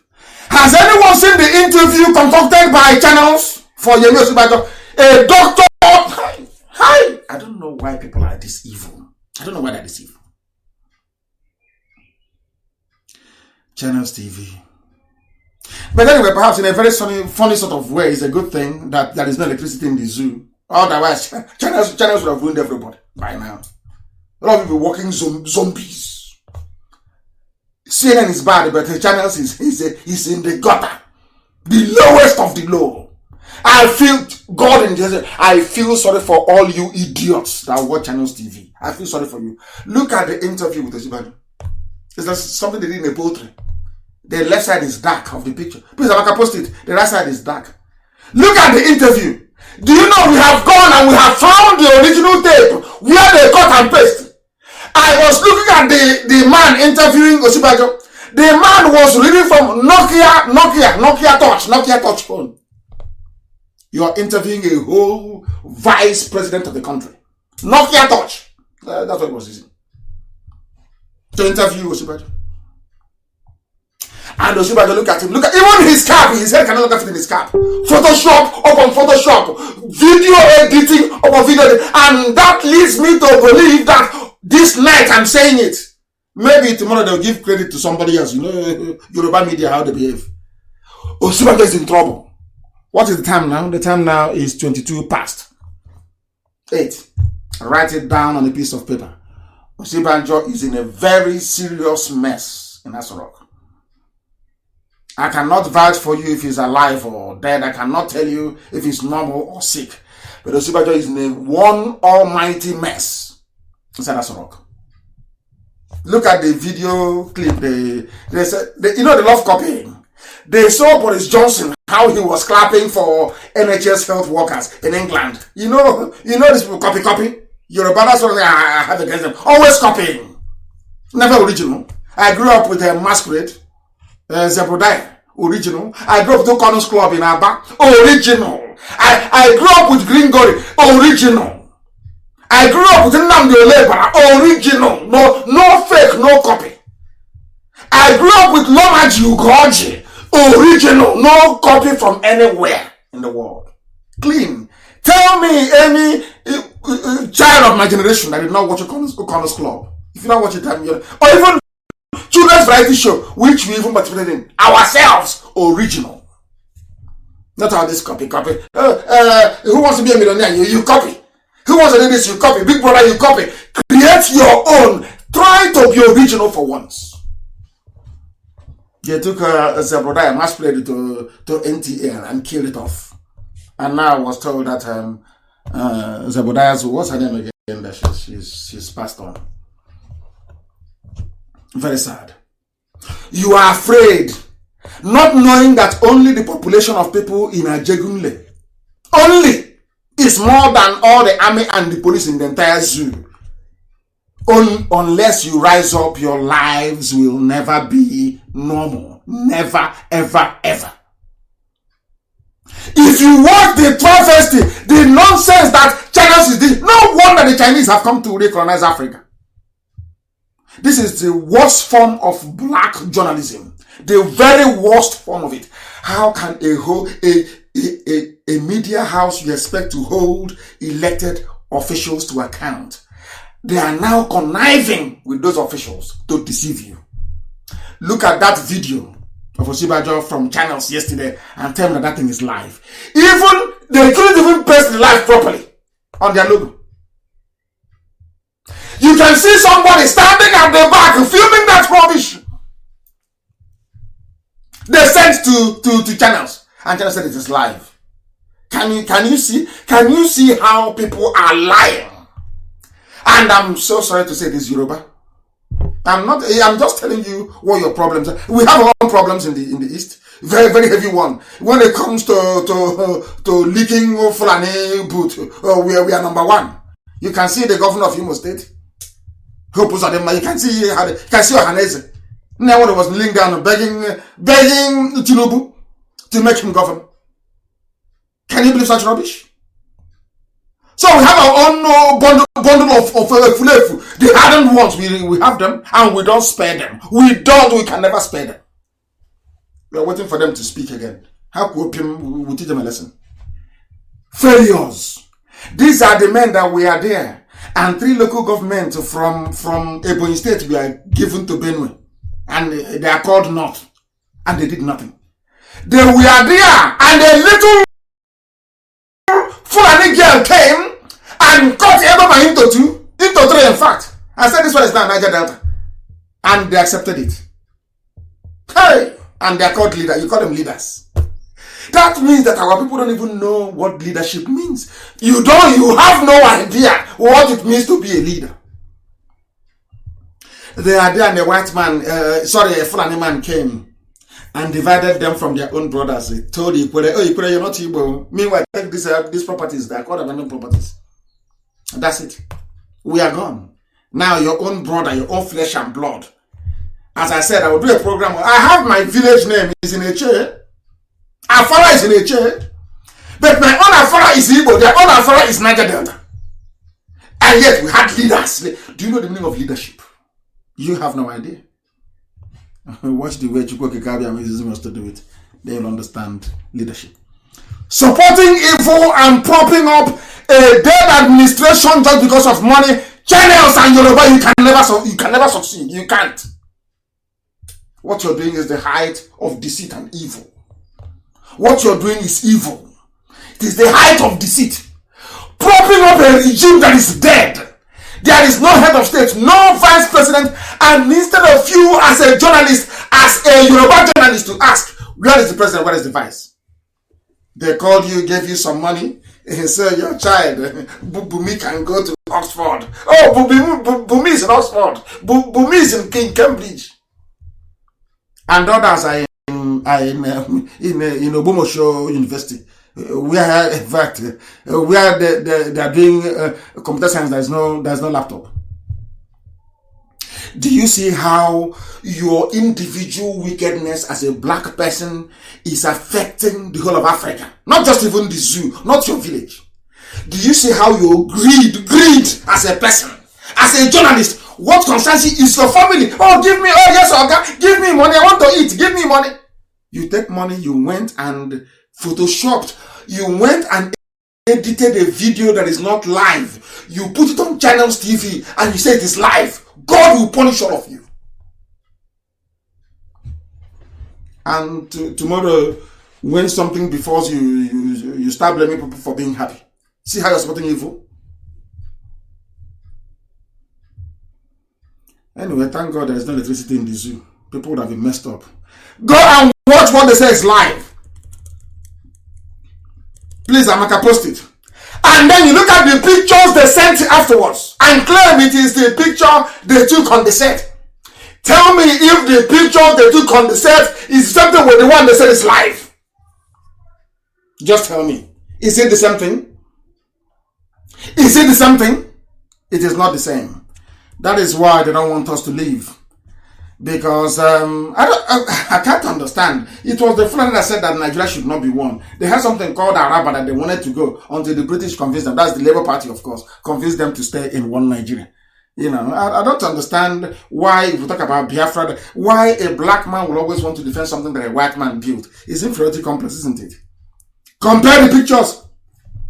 Look at the video of Osibajo's interview. I beg you in the name of Elohim that everybody is serving to watch that clip and tell me if you have ever seen such nonsense before in your life. The setting of the interview is so black. It is so dark. You wonder, don't they have electricity inside that rock? Black surroundings.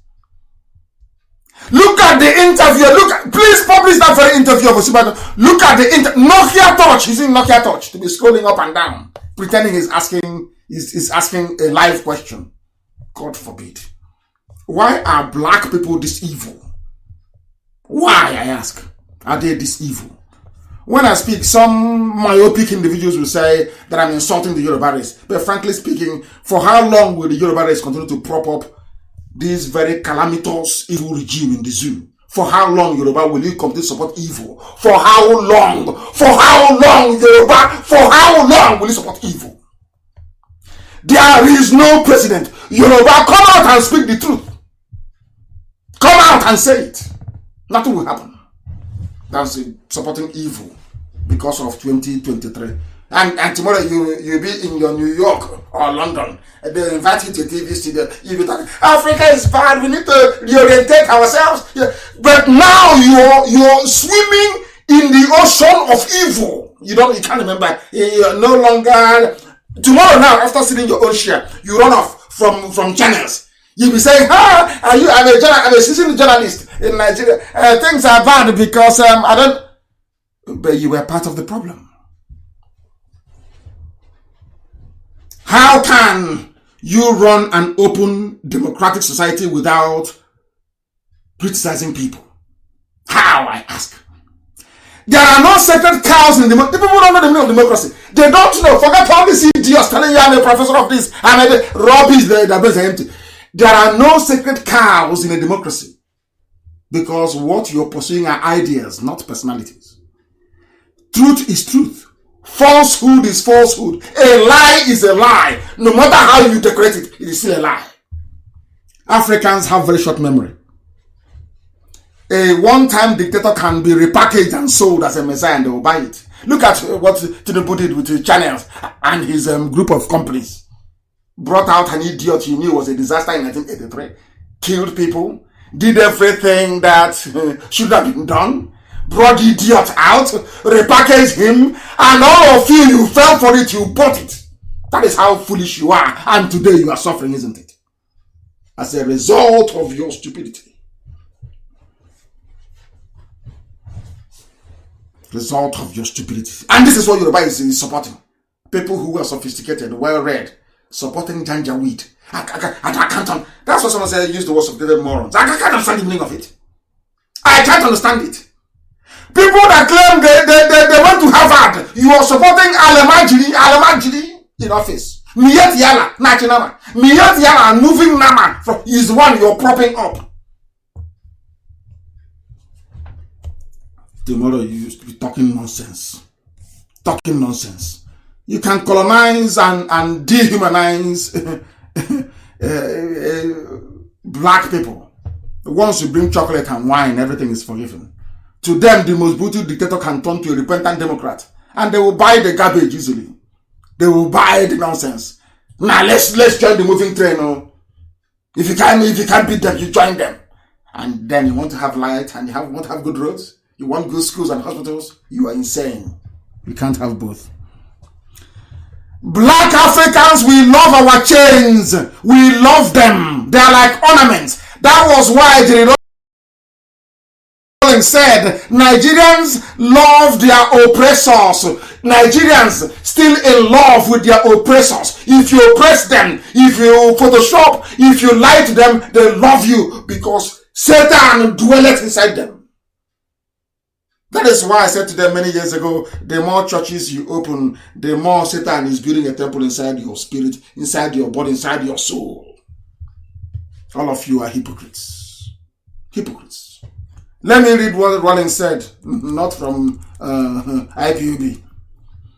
Jerry John Rawlings, the former head of state and president of Ghana, has said that Nigerians are still in love with their oppressors. They love their oppressors. Why? Because Yoruba would rather serve the Fulani than hear that an Igbo man is the finance minister. It's impossible. They don't want to hear it. Hey, they don't. It's better for Fulani everywhere. It's better for them. As long as Fulani is occupying the big house and make the man the get man, the Igbo man can live in the gutter. He's a happy man. So in this life, the only thing that a Yoruba person aspires to is to be ahead of an Igbo man. That's his only ambition in life. Fulani can take everything. It doesn't matter. As long as an Igbo man is beneath him, that's all that matters to them. It's not an insult, it's the truth. Ask yourselves, you know it is the truth. If not, why would you be serving Janjaweed that didn't go to school? Why? I ask you. Let us read what Rawlings said. He said it when Showore went to see him. That was in 2019, I believe, last year. He issued a statement that said that Nigerians love their oppressors. You love them because you have very short memory. You love them because most of you, quite frankly, are very stupid. You're from the zoo anyway, what do you expect? Lousy, stupid people. Lousy, stupid people. And in a country where there are terrorists, the same terrorists who are killing you, they are the ones who are being appointed into government offices. The ones who are the victims are the ones who are terrorists. Can you believe such rubbish? Who is Miyet Yala? Miyet Yala is the umbrella group of terrorists using cattle and AK-47 to wreak havoc and mayhem all over the place. They are the advanced, rangers of the Janjaweed Brigade across the Sahel. They are the ones who are being used to clear the path so that the other terrorists may come and occupy. What is happening today? They have appointed the spokesperson for a terrorist group. Miyet Yala, a terrorist group, the fourth most deadly terrorist group in the world. A man called Mohammed Bello Tucker as the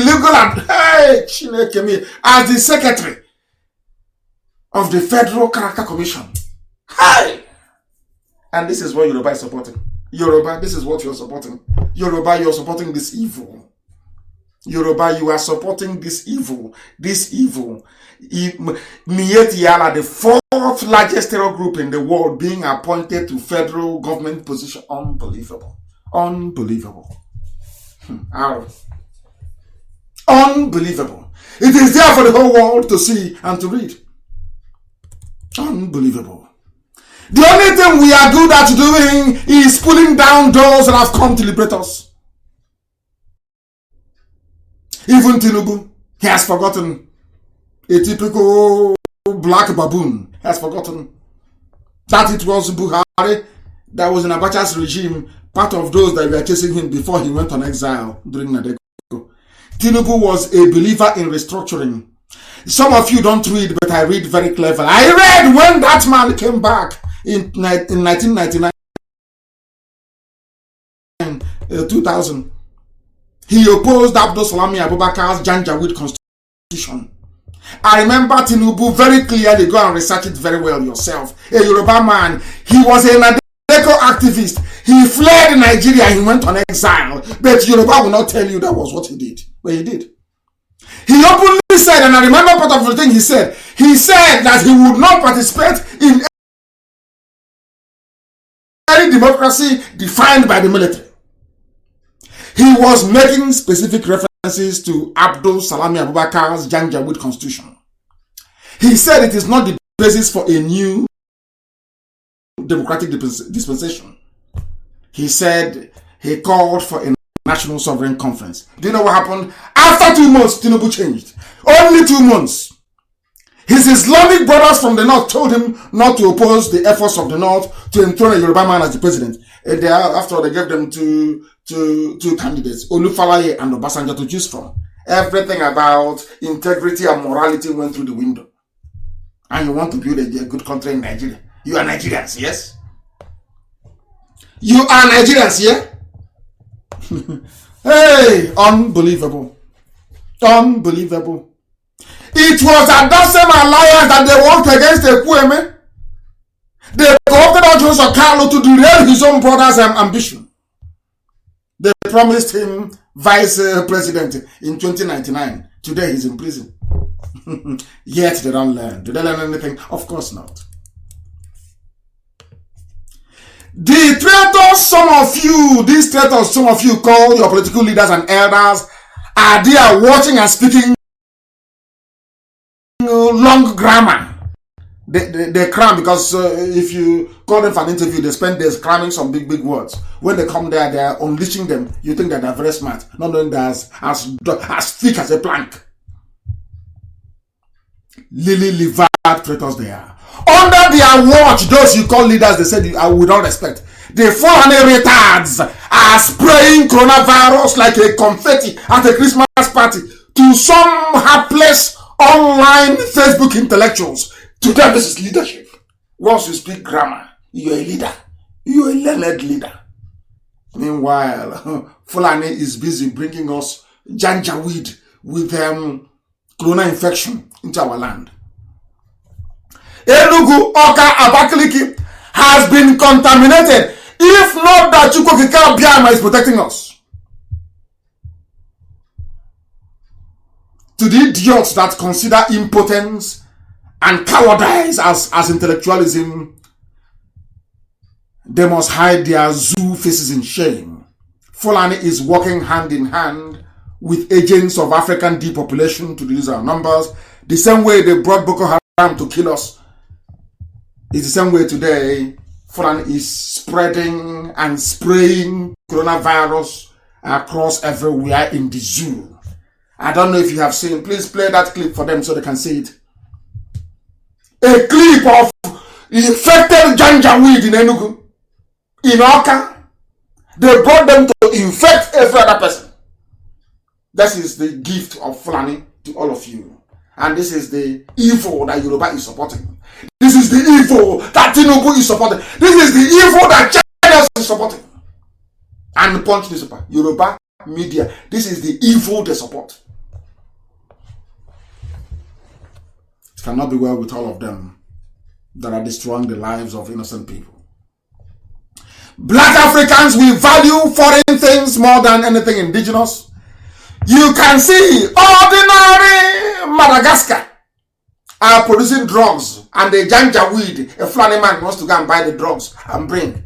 But Professor Maurice Iwu developed a drug to cure and to treat COVID-19 because he's an Igbo man, because he's a Biafran.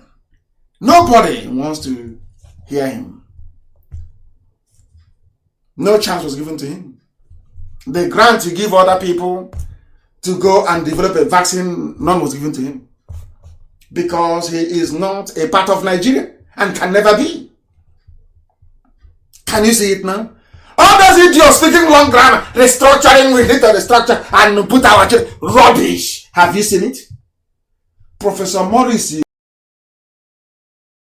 that served Nigeria very well developed a vaccine. But a Fulani man in charge, in power in Abuja, would prefer to go to Madagascar. And tomorrow, one idiot, one goro eating janja weed will tell me on Facebook, why are you fighting for Biafra? Can you believe such rubbish?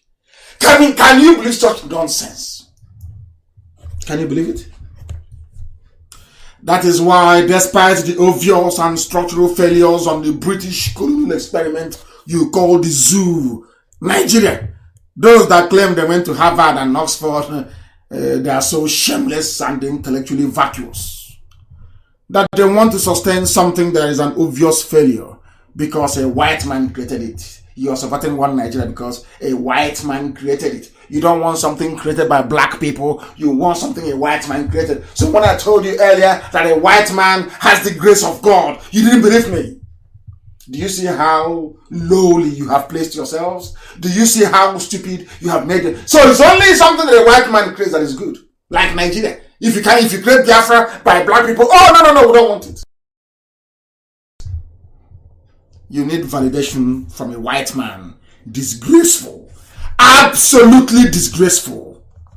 That was the reason why a military man and a Yoruba civilian combined to kill over 5 million people so they can preserve what a white man created. Something that never existed before. Oduduwa existed before. Ile-Ife existed before. There was no Nigeria. But because Nigeria was created by a Beture, a white man, because of that, nobody should tamper with it. Oh. And you say, I'm black, I'm proud. I'm a black African and I'm proud. But you're prepared to kill to preserve something that a white man created. Unbelievable. Unbelievable. The problem with black Africans is that very few of them are genuine intellectuals. The whole of Africa are not up to 6 intellectuals. The whole of Africa are not up to 6. Having a degree doesn't mean you're an intellectual. It doesn't mean that at all. The whole of Africa, we don't have up to 6 intellectuals. The whole of Africa put together, not up to 6. Forget all that rubbish. The elite. Janjaweed is elite. I'm yet Yala. Now they've appointed him into Federal Character Commission. Tomorrow now, somebody that moves cattle, you will become an elite. Only in Nigeria. Elitism. Hey, Zoo. Unbelievable. Awolowo worked with Gowon. Awolowo was an intellectual. Worked with Gowon. An idiot in military uniform. They killed 5 million people, 5 million Biafrans because they wanted to preserve Nigeria created by a white man, Frederick Lugard, and a girlfriend. And these are nationalists. These are African statesmen. Tomorrow, some people will still call Awu an intellectual. I'm not going to argue with them. The problem with us is that we are messed up. You know, you have in the zoo professors of virology, of microbiology, of molecular science. Some of you may even call them intellectuals, all those professors. But maybe after my 3 programs ago, you no longer call them intellectuals again. You've now come to your senses. The truth of the matter is this. A dim-witted individual answering to a dawn, a professor, raised on a diet of theoretical postulates and hypotheses, is as useless as a roadside vulcanizer when it comes to tackling COVID-19. All your professorships are rubbish. If you can't go to the lab, and all this big grammar and title does not make somebody an intellectual. You're actually a dumbass, I'm telling you. Very dumb fool. You know nothing. You cannot be an intellectual when you cannot intellectualize your way out of a common problem. That is why I know that only Biafra can save Africa. Only Biafra can save. Africans are in bondage. Only Biafra can save Oduduwa. And also the same Hausa people that have been suffering for a very long time. Only this gospel that we preach will set us free. Nothing more, nothing less. And in order to stop us, you know what they're doing? They are buying over, they have seen the successes they have registered with Channels TV. So they're spraying the money around. Lai Mohammed, he has gotten money. So you know all those COVID-19, all those money you contributed towards COVID-19. You know what they're doing with it? They did not buy rice or garri for people to eat. They're using it to bribe the media. So that when Nnamdi Kanu speaks, the media will not write about it. So they can bribe Facebook. Let me tell you what they're doing. Listen to the government, in a democracy. Nigerian government expresses willingness to assist ailing media industry. What they mean to say is this: if you are a greedy bastard who is running a media outfit, who value the needs of his stomach more than his freedom, please contact Lai Mohammed so we can tell you how to fight Nnamdi Kanu and IPOB. That's all. Can you believe that from a government? It was published by Premium Times. It's a Janjaweed newspaper, online paper. Nigerian government expresses willingness to assist ailing media. It is there. Go and read it. Let me tell you exactly what he said. The federal government has said it is exploring financial models to help the media industry fulfill its functions during and after the COVID-19 pandemic. They are bribing them to keep Nigeria as one, something that a white man created. Black people are dying and killing themselves to preserve it. Tell me, in what other way could you possibly tell the world that you are inferior, if not by trying to preserve what a white man created? They are trying to bribe the media. Are they going, no, we are IPOB now. Let them come, let them bring it on. Those that tried us, they have seen the consequences. Let them bring it on. There are 2 things we must do tonight. After this program, we are going to go to Twitter. We will go to Instagram. After this program tonight, we are going to tweet the pictures and the videos of Jubril to every head of state in the world, that they may know. To every head of state in the world. To every head of state in the world, that they may know the zoo cannot go on bribing the media, bribing the diplomatic corps. They can never succeed. There was a video I posted. Please, Amaka, will repost that video again, of one demon clapping. A demon was clapping. That is not a human being. They say it's Buhari with Aisha. Look at his hands. It's like a magnet, like a robot. This is Buhari robotics. I think we're going to trend that. Buhari robotics. Clapping like a robot. A digitally altered video. That is your president. A poorly scripted, poorly put together video. This is the answer to ordinary live broadcast they cannot do. How else do you want to know that Buhari is no more? How else, I'm asking you? You have asked him to come and do a live broadcast. He has declined. How else do you want to know that he is no more? How else do you want to know? I posted the video. I posted it. They said it's a COVID clapping for workers, health workers. It's like a robot with magnet on the palm of his hand. Go and look at it. You will be ashamed to be called a Nigerian. Go and see it. Let your shame confront you as a Nigerian, an idiotic, hopeless Nigerian. Go and look at your shame in that video. It is your shame. It is your shame. Very, very shameful. Very, very shameful. There is also a video from one engineer, Galadima. I think he's an engineer, Galadima, where he made it very clear that the man in Asorok is not Buhari. He's a northerner. He's a Fulani, Janjaweed. He said it himself. The video is there for the whole world to hear and to see. Let me actually see if I can play it for you to hear what he had to say.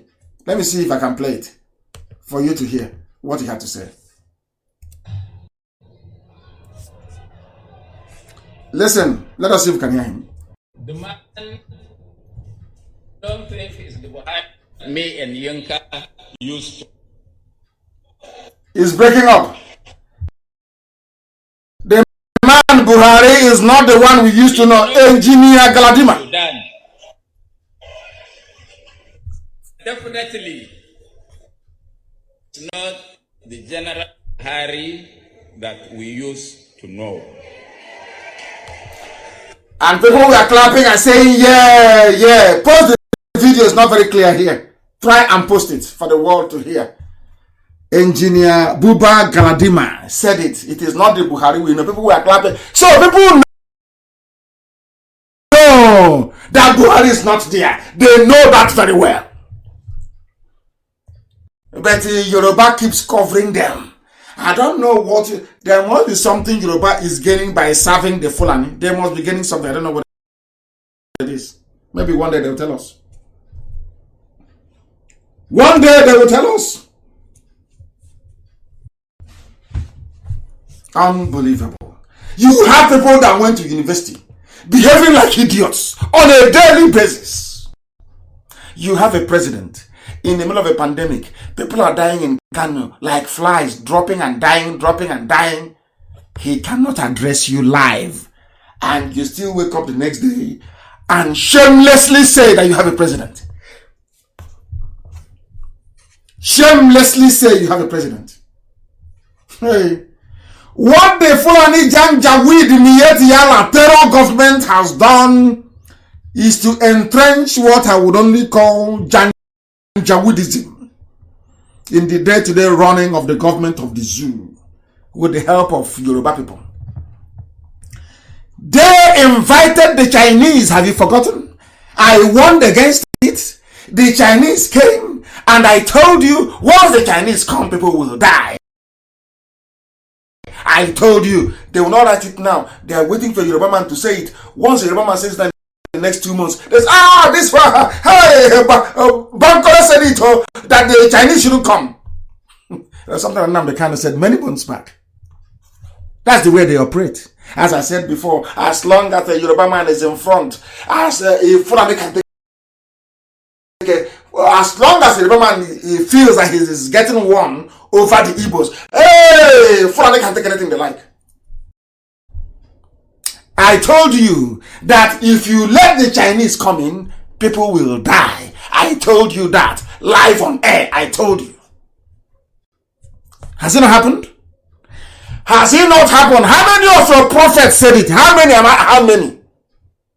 How many said it? I told you the Chinese will come. You are going to die. I told you, mark the number of deaths you have now and how they will grow once the Chinese come. And what is happening today? What is happening? Now, what are they doing in Kanu? They invited the Chinese. They infected Galamajiris in Kanu. And now they are dispersing Galamajiris all over the country. And you're telling me that people are not mad in Nigeria. You're telling me that Nigerians are human beings. They are worse than animals, I'm telling you. Koro in broad daylight. In broad daylight. Not behind your back. Broad daylight. They brought the Chinese. The doctors protested. They said no. They took them Alamajiri. They went to Kanu. They infected them. They are now dispersing them. Every state will give you 10 infected Alamajiri to go and do their work. And there, somewhere Bill Gates is laughing and saying, I told you that Nigeria will suffer. Who caused it? Fulani government. In fact, I'm blaming the Yoruba.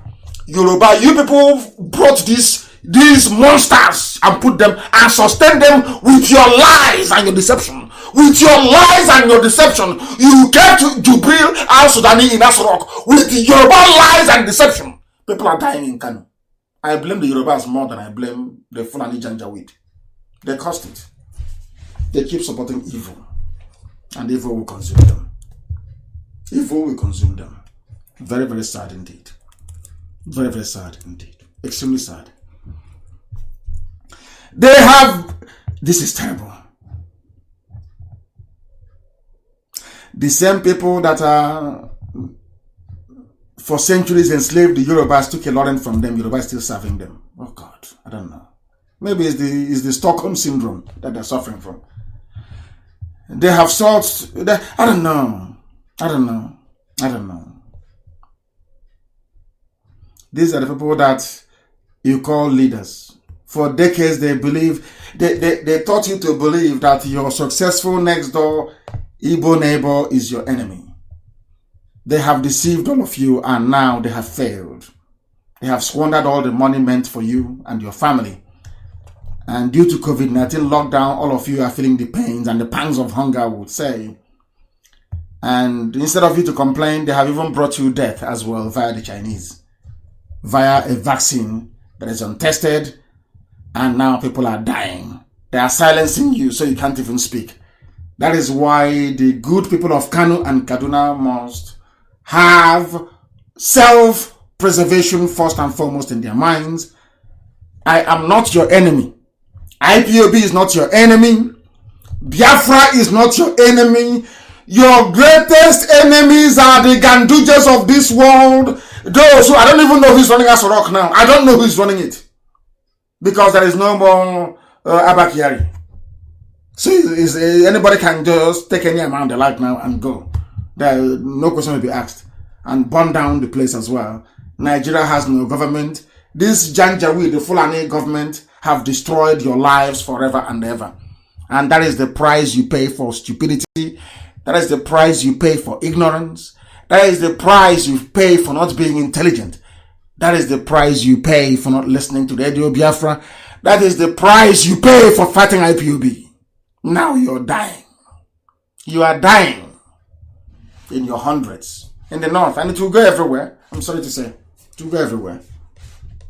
It will go everywhere. And the Majlis are testing positive in Kanu every blessed day. And Oshibajo, they claim, is saying that Nigeria's population is a problem. Oh dear. Otio, according to Yoruba, Otio, Nigeria's population is a problem. The Oshibajo was quoted as saying, so that means to solve the problem, you need to reduce the population. Simple arithmetic. And it's happening in Kanu. It will go everywhere. No escape. People are going to pay for decades of betrayal, decades of stupidity. And as I said, as you're holding the Janjaweed government responsible, hold the Yoruba people who are prop them up responsible too. Yoruba, hold them responsible.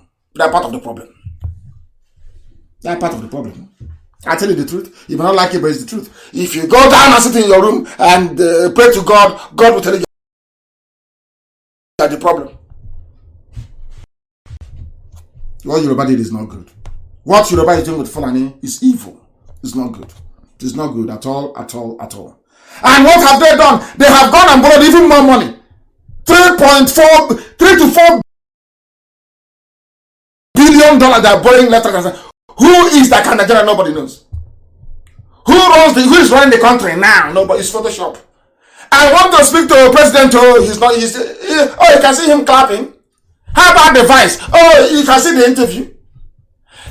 Can they come out so we can ask them questions about people dying in Kanu? No, you cannot see them. According to channels. Hey, these are rabble rousers. They are causing problem. Leave our Nigeria for us. Oh. A trained journalist. And he's Yoruba. Hey! How do I, man? Journalism, my food. Tomorrow they'll say he's a seasoned journalist. Seasoned journalist. Seasoned in forgery. seasoned in faking an interview that with Osibajo that was not live, seasoned in producing a video of a lifeless and a monster pretending to be clapping. A seasoned journalist by covering the death of Buhari, because Yoruba will get their own turn in 2023. And you're a patriot. You're a good citizen of Nigeria, yes? And you're there perpetuating evil. The timeline is exactly 9 o'clock. I must please indulge me. I have to preach this very gospel. If your data has run out, please go to your next door neighbor's house and listen. We must preach this gospel this evening. Our stupidity must be confronted. It's like a boil. Once you have a boil, you lance it, you open it, you cleanse it. It's painful, yes, but it will go. Than nursing it every morning. Our thing is to lance the boil of a black man's stupidity. That's what we're doing here. So that you can reason. Clear all the cobweb of idiocy in your brain. So you can reason once again like a human being. We are useless. Absolutely useless. Unbelievable. Unbelievable. I hope our children will not be like us. I'm telling you the truth. Black people are completely useless to the core. Useless to the core. They're offering bribes to people to infect them. So people were infected. Oh, give us that money you took from World Bank, from IMF, bring it here. My state needs it. That's what they're doing. They have stolen so much. They are so corrupt. They will do anything for money. Ganduje will do it. Hey, Ganduje told those in Abuja, all the Alamajiri doctors in Abuja, that I wanted to go to Kanu to help them out. You know what he said to them? We need money, don't come. The Chinese are here, just give us money. So he can pocket it. That is the type of country you have. Where a former chief of staff made the daughter the vice president of Nigeria's sovereign wealth fund. And the Yoruba people are journalists. Nobody asked questions. No eyebrows were raised. Nothing happened. And the little girl is still there till tomorrow. They are all doing one Nigeria. And you are dying of hunger. Inboxing me. Oh, please, we need some palliative. We need the money for this. But you're there. And idiots are stealing your money. The Abacha family stole, the Buhari family stole, the Abakari family stole, and you're there, still looking, moping sheepishly. Talking about one Nigeria. And when you raise a point, they want to divert your attention. You raise an issue. Is this person here Buhari or not? They say, oh no, you are causing problem. You better come back home. That's not the question I asked you. I asked you a question. Is this person you're looking at here in this picture, is this Buhari? Oh, come back and fight. Nigeria army is waiting for you. But that wasn't the question. And tomorrow you say he's an intellectual. Hey, Zoo. Yoruba must change. Yoruba is the problem of Nigeria. Yoruba, they have a lot of responsibility. They must discharge it judiciously. What I'm trying to say is that Yoruba, you have all this responsibility. It is incumbent upon you to do the right thing. Stop supporting evil. Yoruba, stop supporting evil. It won't pay you in the long run. You watch and see what is going to happen. We must continue. Youths must cooperate with us if they are to survive, according to a message coming out of House of Rock. Whoever said it, we don't know, but it's from the presidency. Nobody knows who is the presidency. I have not seen Garba Shehu live on TV. I have not seen Femi Adesina. I know most of them are down with COVID-19, but I'm praying for Sibaja to survive. But because in Asorok, once they start to publish fake pictures, once they start, messing about, putting things together, trying to lie, you know that person is in trouble. Sibaja is in very serious trouble. I'm telling you, either he's under house arrest or something more sinister may have happened to him. Yorubas, go and look for your son. Even if he's a prodigal son, go and look for him. But they can't look for him. Do you know why? because they are the ones lying to protect a very corrupt government. They have lost the moral imperative. The same thing that happens anytime you go to a politician during election and you collect 1,000 naira. Once you do that, you have lost the moral imperative to ask him or her questions. That's what Yoruba media is suffering now. Osweja is missing. Instead of them to come and say, oh, where's our son? They are going and concocting a fake video to say it was live. That's what they do. Because they have lost the right to ask difficult questions. I want to tell those Yoruba people who, like Awolowo, is serving the blood-sucking demons from the Sahel, that they too are not intelligent enough. Do they actually think that a life of deceit is ever going to pay? I mean, those Yorubas working for the Janjaweed. Have you asked yourselves what became of the Hausa peasants after they betrayed their own kings? The same thing Yoruba is doing now. You've done it before, as I keep reminding you, with Afonja. You lost. The same nonsense you're doing now, Yoruba. Hausa did it. You see Hausa people? Hausa did the same, made the same mistakes you're making now. And they lost all their land. Every leader now in Hausa land is an emir answerable to the Sokoto Fulani Caliphate. Hausas were very stupid. If they will ever recover in life, I don't know. That is why they are dealing with El Zagzagi, because El Zagzagi is a true Hausa man. Do you understand that now, Yoruba? Yoruba, when are you going to learn? When will you ever learn? You are supposed to be educated, very intelligent. When will you learn, I ask you? Look at the Baggy people. I'm coming. What became of the Baggy tribes of the Middle Belt? That is Nasarawa, Niger State, Abuja, and environs. The Hausas helped the Fulanis to also conquer them. Whereas, had the Baggy people and the Hausas joined together to fight the Fulanis, they'll be free today. You see? So I'm just trying to let Yoruba understand history, which they don't know. Or they claim not, they may know, but they claim not to know. They too were consumed. The Baggy was consumed. The Tuti everywhere swallowed up in the north. The same thing Afonja did by betraying his race. He died. Yoruba also lost a lot. I want the Yoruba of today to learn from that critical point in history. It happened to our people as well, the so-called, the idiots that call themselves Niger Delta.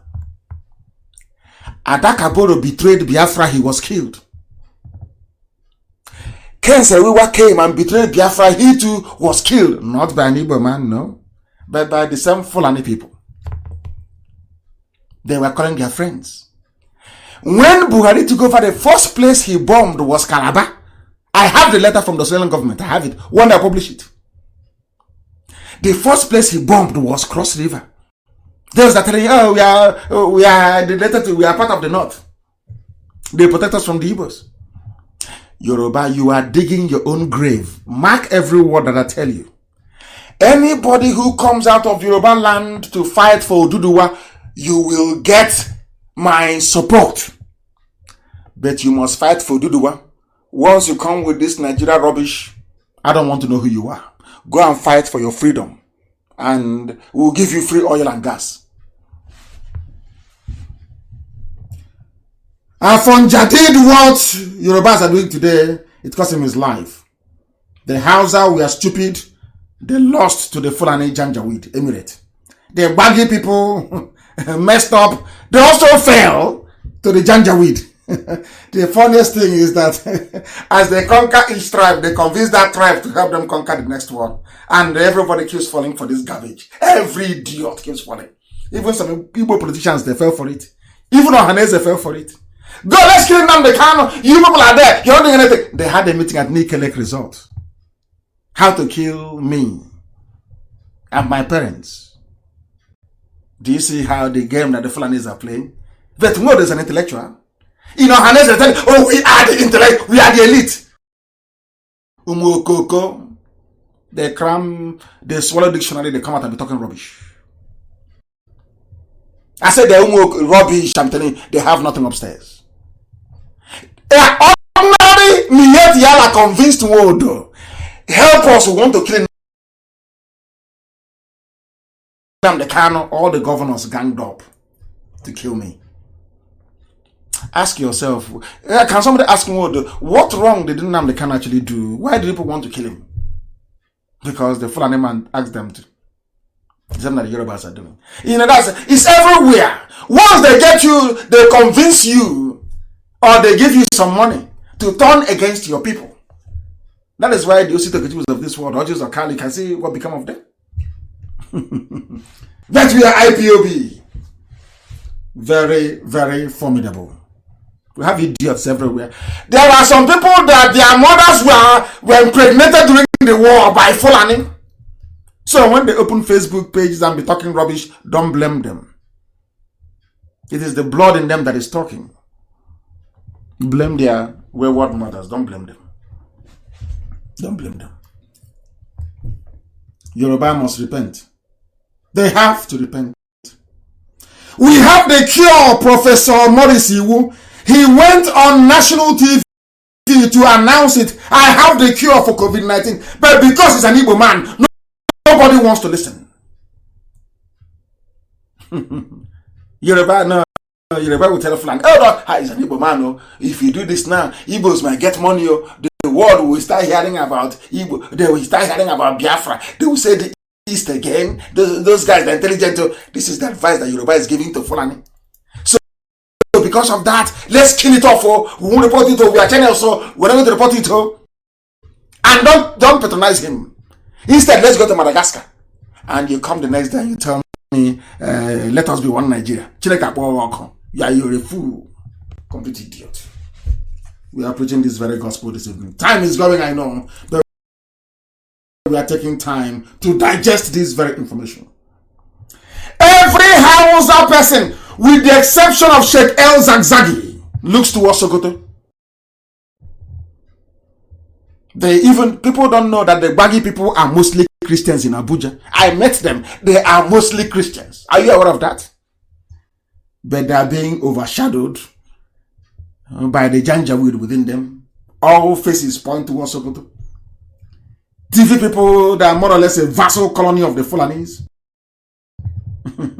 They have caged them forever and ever. They are gone.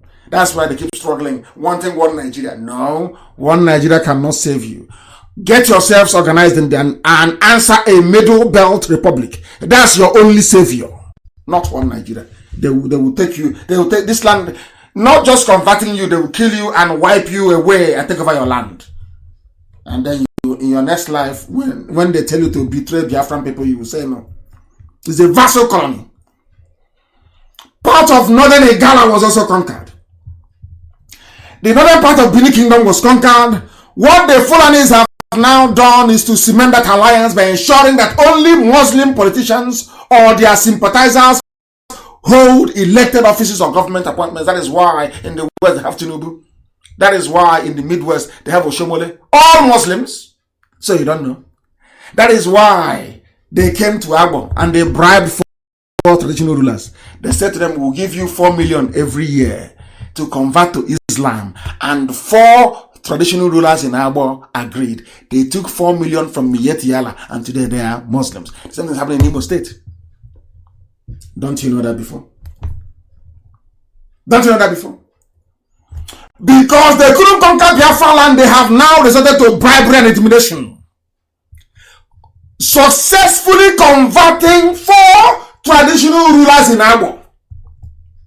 They have planted Hopus of them as their stooge after they used and dumped Okurawosa. And who made it possible for Okurawosa to emerge in our land in the first place? It's a rifle was Rike. When he's looking for money, land estate, you know what? Reached a deal with Okurawosa. I will take you to Bianca. We will plead with Ojubu to allow you to have Abga ticket. And in return, you give me a sea of that place I built on that was Rick Avenue. Aqua Freedom Fighter. Freedom Fighter, Igbo style, Freedom Fighter. A freedom that knows the cost of a bag of cement. Freedom fight. Let's continue. When the time comes, we'll discuss that. It's not for today. They did it all for money. Money that went into their pockets, as we are now left to suffer the consequences. Without Okorawosa, there wouldn't have been any hope on them. Everything you do to betray your people has consequences. Hope on them is the consequence of having Rochas Okorawosa in power in the first place. A Hausa born and bred man. Or Janjaweed, the Fulani, not Hausa. I have nothing against Hausa people. They are good in the men. Very good people there. Is the deadly Fulani influence that have corrupted them.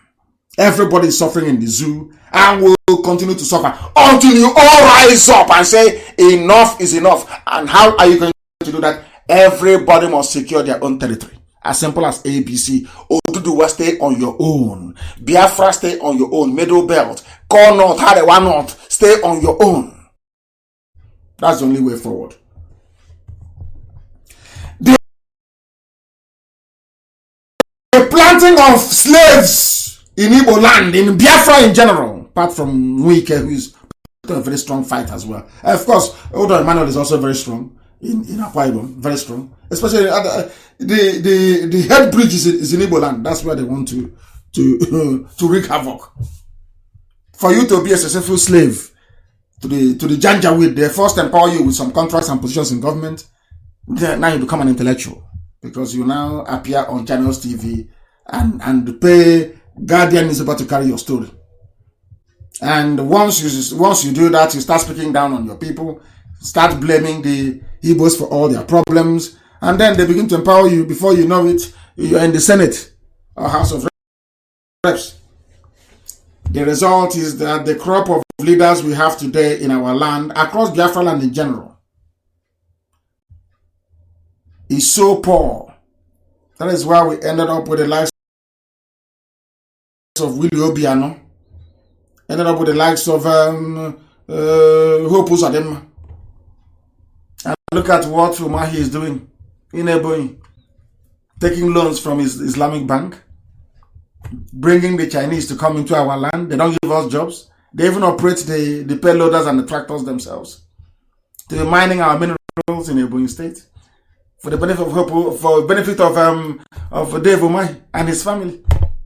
And a few court is giving them in Abuja to see if you can be vice president to somebody come 2023.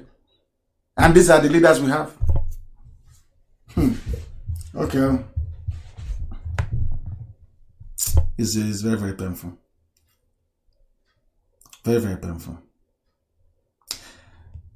Dave Umahi named Ebonyi State University Center for Peace and Strategic Studies after Buratai. And Buratai is the man that came to my house to kill me. He sent people to come to my house to kill me. And 28 of my men died as a result.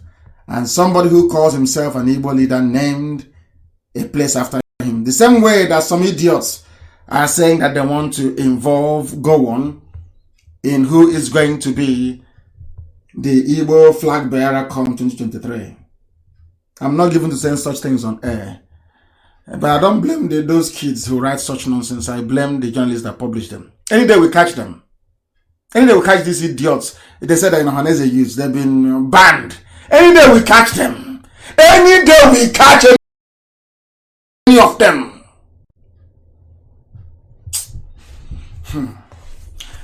Go on that killed 5 million people you want to invite to help you select who will be your presidential candidate. Any day we catch it from any day we catch any of you, you regret the day you were born. For insulting Biafra, for insulting the memory of 5 million people dead, insulting the memory of children starved to death, insulting the memory of our soldiers, our gallant soldiers that fought for 3 years with one hand tied behind their backs. You went to the media and you said you want to go on. It's like a Jewish man saying that he wants Hitler to come and select who will succeed Benjamin Netanyahu. I'm telling you the truth. I'm placing an order this very night. Anywhere you catch, go and give me the names of everybody who is that Ohanese youth, that very wing that publishes that will always publish crap after crap. Anywhere you are caught, anywhere we will find you for mentioning go on. We will find you. That you may know that every family lost somebody during the war, and you want to insult the memory in this month of May, telling us rubbish about go on selecting your next president in Biafra land. Okay, we'll catch you, and then you will know. If you like, hide under your sick bed in India, where you are. Anywhere you are, hide and be writing rubbish and giving to Daily Post to be publishing nonsense for you. You can never walk the streets of Biafra land again, I assure you. If you come out on the street in Biafra land, it's an order tonight against the anybody who is involved in any nonsense with go on. You cannot walk our streets anymore. You are finished. You are finished. You are finished. I assure you. You want to insult the memory of our dead? Because you have no regard. You want to be the next breed of saboteurs. I will set an example with you that others may learn. Others will learn from you. When they read the story of Okechukwu Singuzo, others will learn from you. That the era of tolerating saboteurs is gone. There's another idiot running his mouth in Lagos. He can never come home again.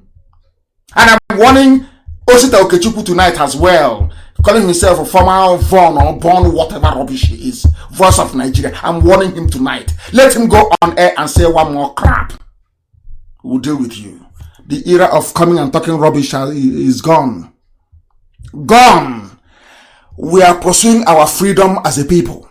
As simple as that. Mad idiots everywhere. Sabo will go, a new Sabo will come. Useless set of people. Useless people. Very, very useless. Very, very useless. Here we have a headline from some newspaper. Killer hates men, not terrorists. By the presidency, you're claiming you have leaders. You claim you have leaders all across the whole of the zoo called Nigeria. You're a leader. You're a journalist. You're an intellectual. And you're there. A government will come and pronounce that people who are sacking, raping, pillaging, looting and burning down villages are not terrorists. Today they've been rewarded with secretaryship of the Federal Character Commission. These are terrorists. Innocent people are in jail. In Igwocha, in Omoahia, in everywhere. And you're claiming you're an intellectual. Let me see another idiot that will write one junk again and tell me he's a Nigerian intellectual. Useless set of people. A snake will spit into your eyes. That's what I meant to say. That's why I said it in Igbo language. Useless intellectual. You are an intellectual. A terrorist is now the secretary to a Federal Character Commission. A terrorist, confirmed terrorist. The fourth most deadly terrorist group in the world. Are you an intellectual? Intellectual, that's in a zoo. Yoruba, go and form Oduduwa and I'll support you. All this nonsense with your one Nigeria, I'm tired of it. I know there are a few Yorubas that cannot be saved. Those in Ilorin, they are gone. You cannot save them. Those ones are gone because their allegiance is to Sokoto. They are gone. The Yoruba in Ilorin, they are gone forever. The most useless set of people on the face of the earth. There are two things holding the zoo together. One is Photoshop, and the other one is the Fulani-dominated military. That's all. The first one, which is Photoshop, in heaven, the God Almighty have used IPOB to destroy. We have destroyed them. The rest is for everybody to get together and know what to do about it. But I'm also telling the people serving in the zoo, army, and police, remember where you come from. Remember your people.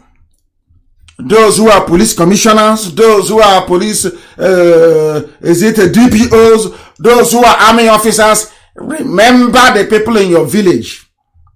When they are giving you an order, promising you money or maybe a little 2x2 flat in Dubai to lead an attack squad against your own people, you should tell them no, you will not do it.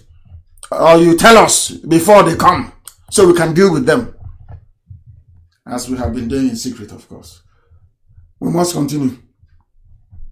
Yoruba must also remember about the beheading of a Yoruba woman, a preacher. Because the people, the Igbo Catholic priests that were killed, the seminarians in Kaduna, they were killed because they were preaching Jesus. And you're telling me you want one Nigeria. They were slaughtered in Kaduna. Before that, a Yoruba woman was beheaded. Yoruba woman. Redeem, I think it was Redeem Church. And you want to be in one Nigeria? He's not even saying, let us come together and discuss, even if we're going to be together, how that is going to be possible, given all the tension, given all the differences that we have. Nobody's saying that. No! Is everybody wants a connection to Abuja? If you ask them to go and do something on behalf of the people, when they set out, they are armed with the CVs of their daughters and their in-laws. That's what I sent somebody came to me and said, oh, the government wants to talk about your case and I want to go for you. I was in detention. I said, okay, you can go. I trust you, go. He went and saw Buhari when Buhari was alive. And he went to that meeting with a CV of his daughter.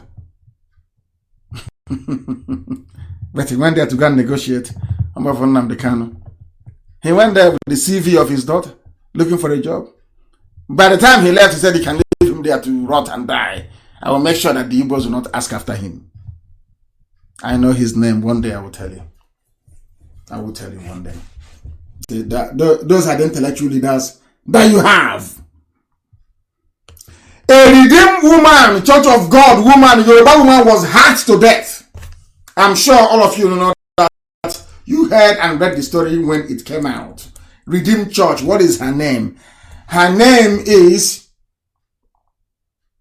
Eunice Elisha, wife of a pastor in Kubwa, Redeemed Church. Let me get the name of the husband. What is the name of the... They don't want to write it now. They don't want to write the name of the husband, do they? Olawale, Pastor Olawale Elisha. The wife was killed. But you have a Yoruba newspapers and TV stations supporting those that beheaded a Yoruba woman in Abuja. Isn't that miraculous? Isn't that a wonderful thing? These are the intellectuals in media. A seasoned journalist.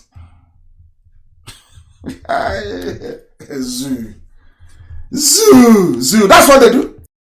If they can be... Anyway, if Modo and the... Look at the governors. If Modo and the governors can organize... I had a meeting with them in Enugu, government house in Enugu. They said they want to come. I said, no, they can't join us. I said, no. I was there with Elliot Uko and Professor Ben Mobies. I said, no, these two are enough. Let's discuss with these two. They said, but the Igbo leadership, I said, no, I know them very well. Let them not join me. Not knowing that they brought, that time, what's his name? Lawalda, or the DSS boss who came with a bag, white bag stuffed with euros to bribe me to stop Biafra agitation. He came with those they call Igbo leaders to give me money. So I will stop Biafra agitation. They told me, I was with the governors. The governors asked me, do you want them to? I said, no, I don't want them. Let's talk here. This is what I'm giving to you to go and give to Abuja. This is what I want. They couldn't do it. The next time they said, he's stubborn. He wants to put us into trouble. Let's go and kill him. And meanwhile, the Fulani, those who are killing in the name of Fulani, they are being rewarded with Federal Character Commission Secretaryship. IPOB that is peaceful, agitating for the betterment of their people and trying to stop terrorists from coming in. Our own so-called leaders betrayed us. I said, go and kill them. But no Fulani man has ever gone kill Mieti Allah. And you're telling me that those people in the South are the intellectuals. Hey! Oh, dear me, intellectual intellectuals. By betraying your people, you're an intellectual. A serial betrayer, all of them. Anyway, he knows himself. And I know why the Yorubas behave the way they do. I know it's taking a bit of time. I want to, please allow me to preach tonight. If your data is finished, and I will preach to those who are on radio. Please, the gospel you will not get anywhere in the world. The very finest university known to man. I want to let you understand something about the history, that why the Yorubas are behaving the way they're behaving. They are under a curse. Listen carefully to me.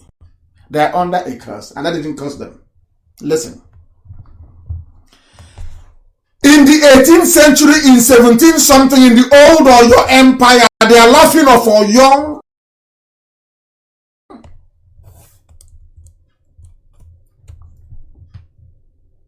They are laughing of Oyo. Awole was his name, or Aole. He cursed the Yoruba people. Abraham. Why did he curse them? Go and read it. I'm not going to do anything for you. Go and read it. It's called the Aole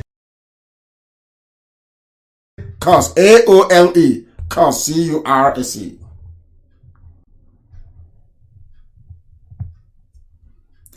Yoruba people have from time to time on occasions talked about this curse. Ask them, they will tell you that they are cursed. What the Yorubas are doing. This betrayal, you see, this speaking from both sides of the mouth. This thing that they do when they go to Fulani, let's keep the Igbo man down. You, Fulani, you go, you're number one. We, Yoruba, we are number two. Igbo can be at the bottom. It's not them doing it. Pray for them. We have a lot of Yoruba pastors. The Pentecostalists, those who say they're prayer warriors, and I'm asking them tonight to pray for this curse to be lifted on the head of the Yoruba nation. It's called the Aole curse. It's not from me. It's not from me. It is from this very man who he ruled up until 1796. He was the laughing of Oyo. I am giving you raw history. Raw history. The same thing played when Akintola betrayed Awolowo. They said it is the Aole curse that struck then. And what happened? You may ask. The Yorubas betrayed the Alafin of Oyo. They betrayed their own king. And the king caused the entire Yoruba nation. That's why they behave the way they do. So sometimes you need to forgive them. They don't know what they're doing. They are under a curse. Their own monarch, their own paramount ruler, at that time, cursed all of them.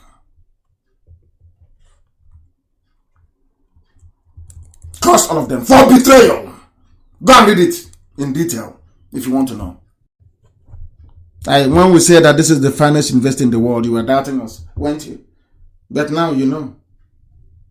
So when a Yoruba man speaks from both sides of the mouth, when they betray you, they are under a curse. It's called the Aole curse. Go and research it very, very well. They are laughing of Oyo. They are laughing of Oyo, who ruled up until the late 18th century. He was there in 1789. He ruled until 1796. Go and do some research, please. The old Oyo Empire. Very proud people. Ancient and proud. The man was a man of honor. He was so devastated that his own people betrayed him. He placed a curse on the Yoruba people. Go and read it. That is a small homework before we meet again on Wednesday, because I'll be live every Wednesday and every Sunday to keep preaching this very gospel of heaven. I will preach it every blessed week, twice a week. I will preach again on Wednesday, 7 p.m. That heaven may bear us witness that we spoke every truth in our time. We're not hiding anything. Do I spare Haneze? Do I spare the useless governors that they have given to us? That Fulanis are coming, killing our people, they're not talking? Can't you see it?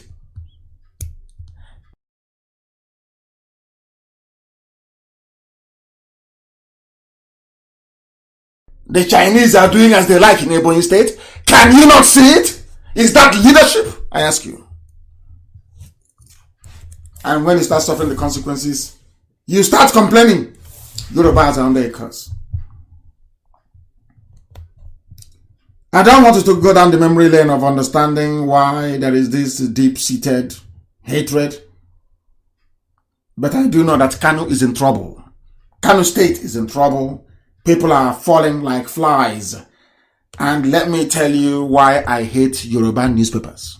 Why I hate Yoruba media. It's for a good reason. This is from a Yoruba online publishing house. They used to write about IPOB and myself very many years ago. They closed them down, gave them a lot of money. They now opened as a champion of Nigeria's unity. Listen to what they wrote, Yoruba online newspaper. Listen, COVID-19, Nigeria is in trouble. Kanu is in deep problem. NHIS boss, which is National Health Insurance Scheme boss. And this is their subheading. As Kanu continues to experience a surge in the number of coronavirus cases and strange deaths. Wait for it. Strange deaths. Not coronavirus deaths. No. Because all the money being collected by Ganduje and those in Asorok, they want to let the world know that they're putting the money to good use so that the number of coronavirus cases are down. That is why you can get coronavirus, but once you die, it's a result of a strange illness. This is Nigeria for you.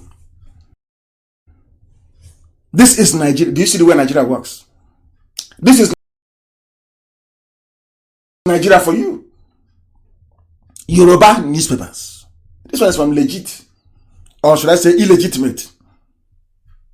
Oh, people get coronavirus and once they die, the result of death is mysterious. They don't know. Nigeria. The most devilish place on the face of the earth. Why they still allow people with green passport to travel, I don't know. Countries you ban, they are evil. Absolutely evil. God forbid. The problem of the zoo did not start today. The Sadwano of Sokoto started it. Seconded by Awo, who brought tribalism into politics in the zoo. Is that Awolowo? Yoruba, who brought tribalism into politics in Nigeria. Is that not Awolowo? A Fulani man was the mayor of Enugu. If you don't know. A Fulani man was the mayor of Enugu. He won 2 times. The mayor of Enugu. A Fulani man. And also near enough that time, Professor Eyoeta, an Efik man, was the head of government in the entire East. In Igbo land, the capital Enugu. An Efik man. Why am I saying all of these things? Was how the Fulanis and the Yorubas damaged politics in Nigeria. Nnamdi Azikiwe won elections in the Western House and was to be named the premier of the West of Yoruba land. Overnight, Awolowo went and campaigned. People that voted for NC cross-carpeted and went to Action Group. Amongst them, or should I say prominent amongst them, was a man called Akintoye. Akintoye was the MPN chairman under Shagari. It was because of Akintoye's presence in MPN, that was why Azikiwe did not join Shagari in MPN. I'm giving you treasured history.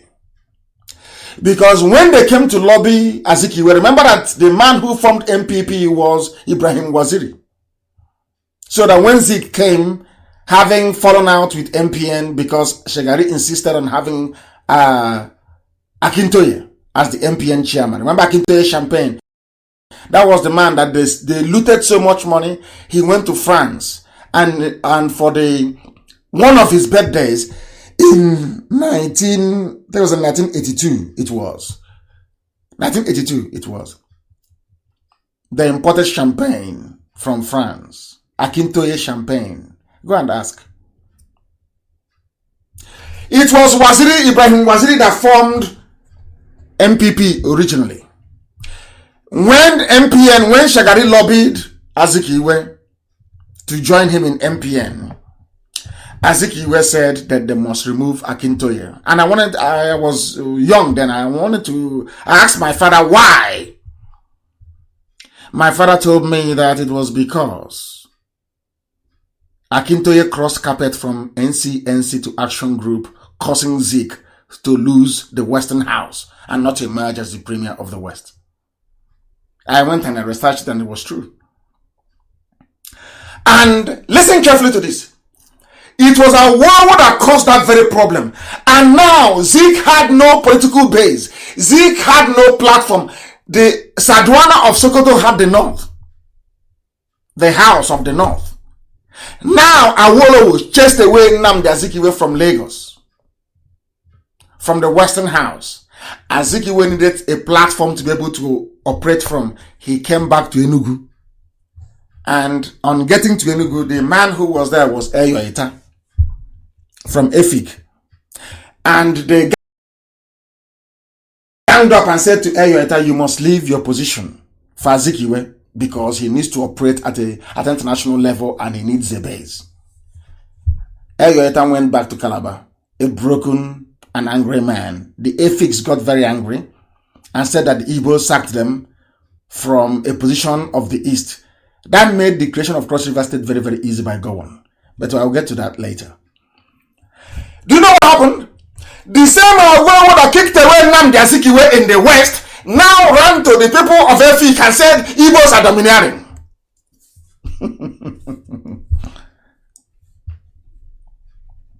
Now you understand, don't you?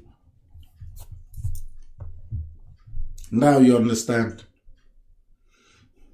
Now you understand. Akinloye, not Akintoye. Akinloye, the MPN chairman was Akinloye. Akinloye, I'm very sorry, Akinloye. Professor Akintola was in my brain. He was doing a very fine job with Oduduwa. Akinloye. Akinloye Champagne. They looted so much money. There was so much cash. As they were introducing their austerity system, there was so much money to be looted. These are your leaders, elite. First Republic elite, Second Republic elite. When they write such rubbish, I laugh at them. Akinloye Champagne from the south of France was bubbling in Lagos, living large. Proceeds of corruption and looting. But what do they know? What do they know? That is why the Yorubas will always work with the Fulani people from the north. That is the truth. Yoruba will never ever go for Duduwa. And that is their problem. That is why the next time the Fulanis come, they will not only take a lot in, they will swallow all of you whole. All of you Yoruba, you will be swallowed alive by the Fulani. You will see what, had it was a Democrat that won in America, you will see what Fulani headsmen would have done by now. You will see what Miete Allah would have done. Because they gave money to the Clintons, $150 million. So they will be slaughtering and nobody will talk. They will be, look at CNN. Why is CNN not reporting what is happening in the zoo called Nigeria? It's because Yoruba people are their correspondents. Is Yoruba? Hey, Africa.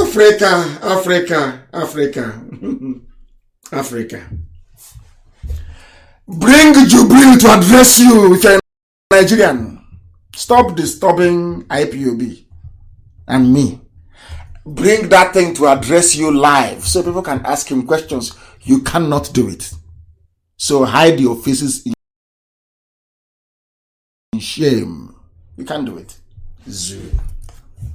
Where people see evil and they condone evil, we do not condone evil. We do not support it. It was our war that introduced tribalism into Nigeria, to Nigerian politics. More than any. But a Fulani man was in Enugu as the mayor. Nobody kicked him out. Nobody burnt his house. Nobody killed his wife or his children.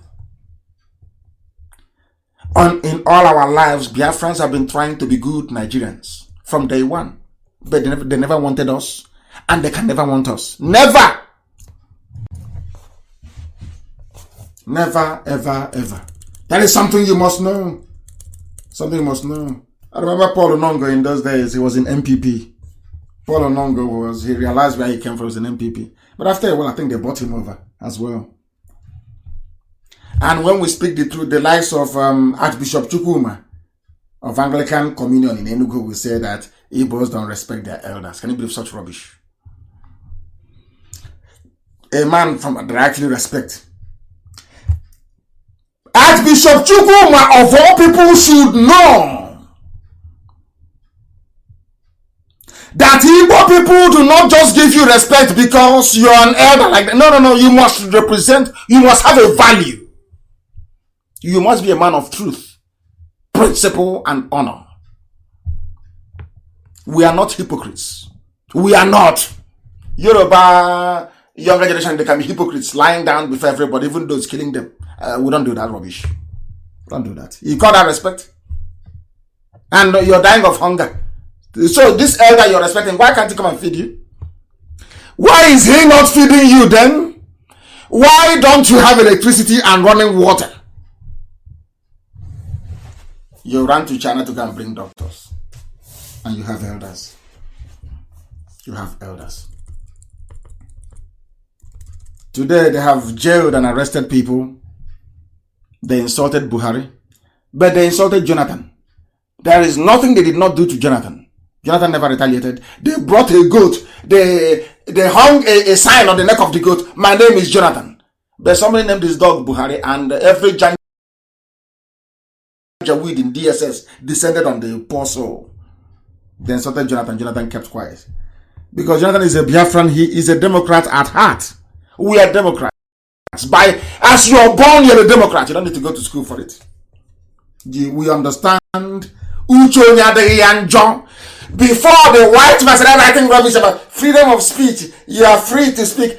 In our language, we have it as an adage, as part of our lexicon. Everybody is entitled to the opinion.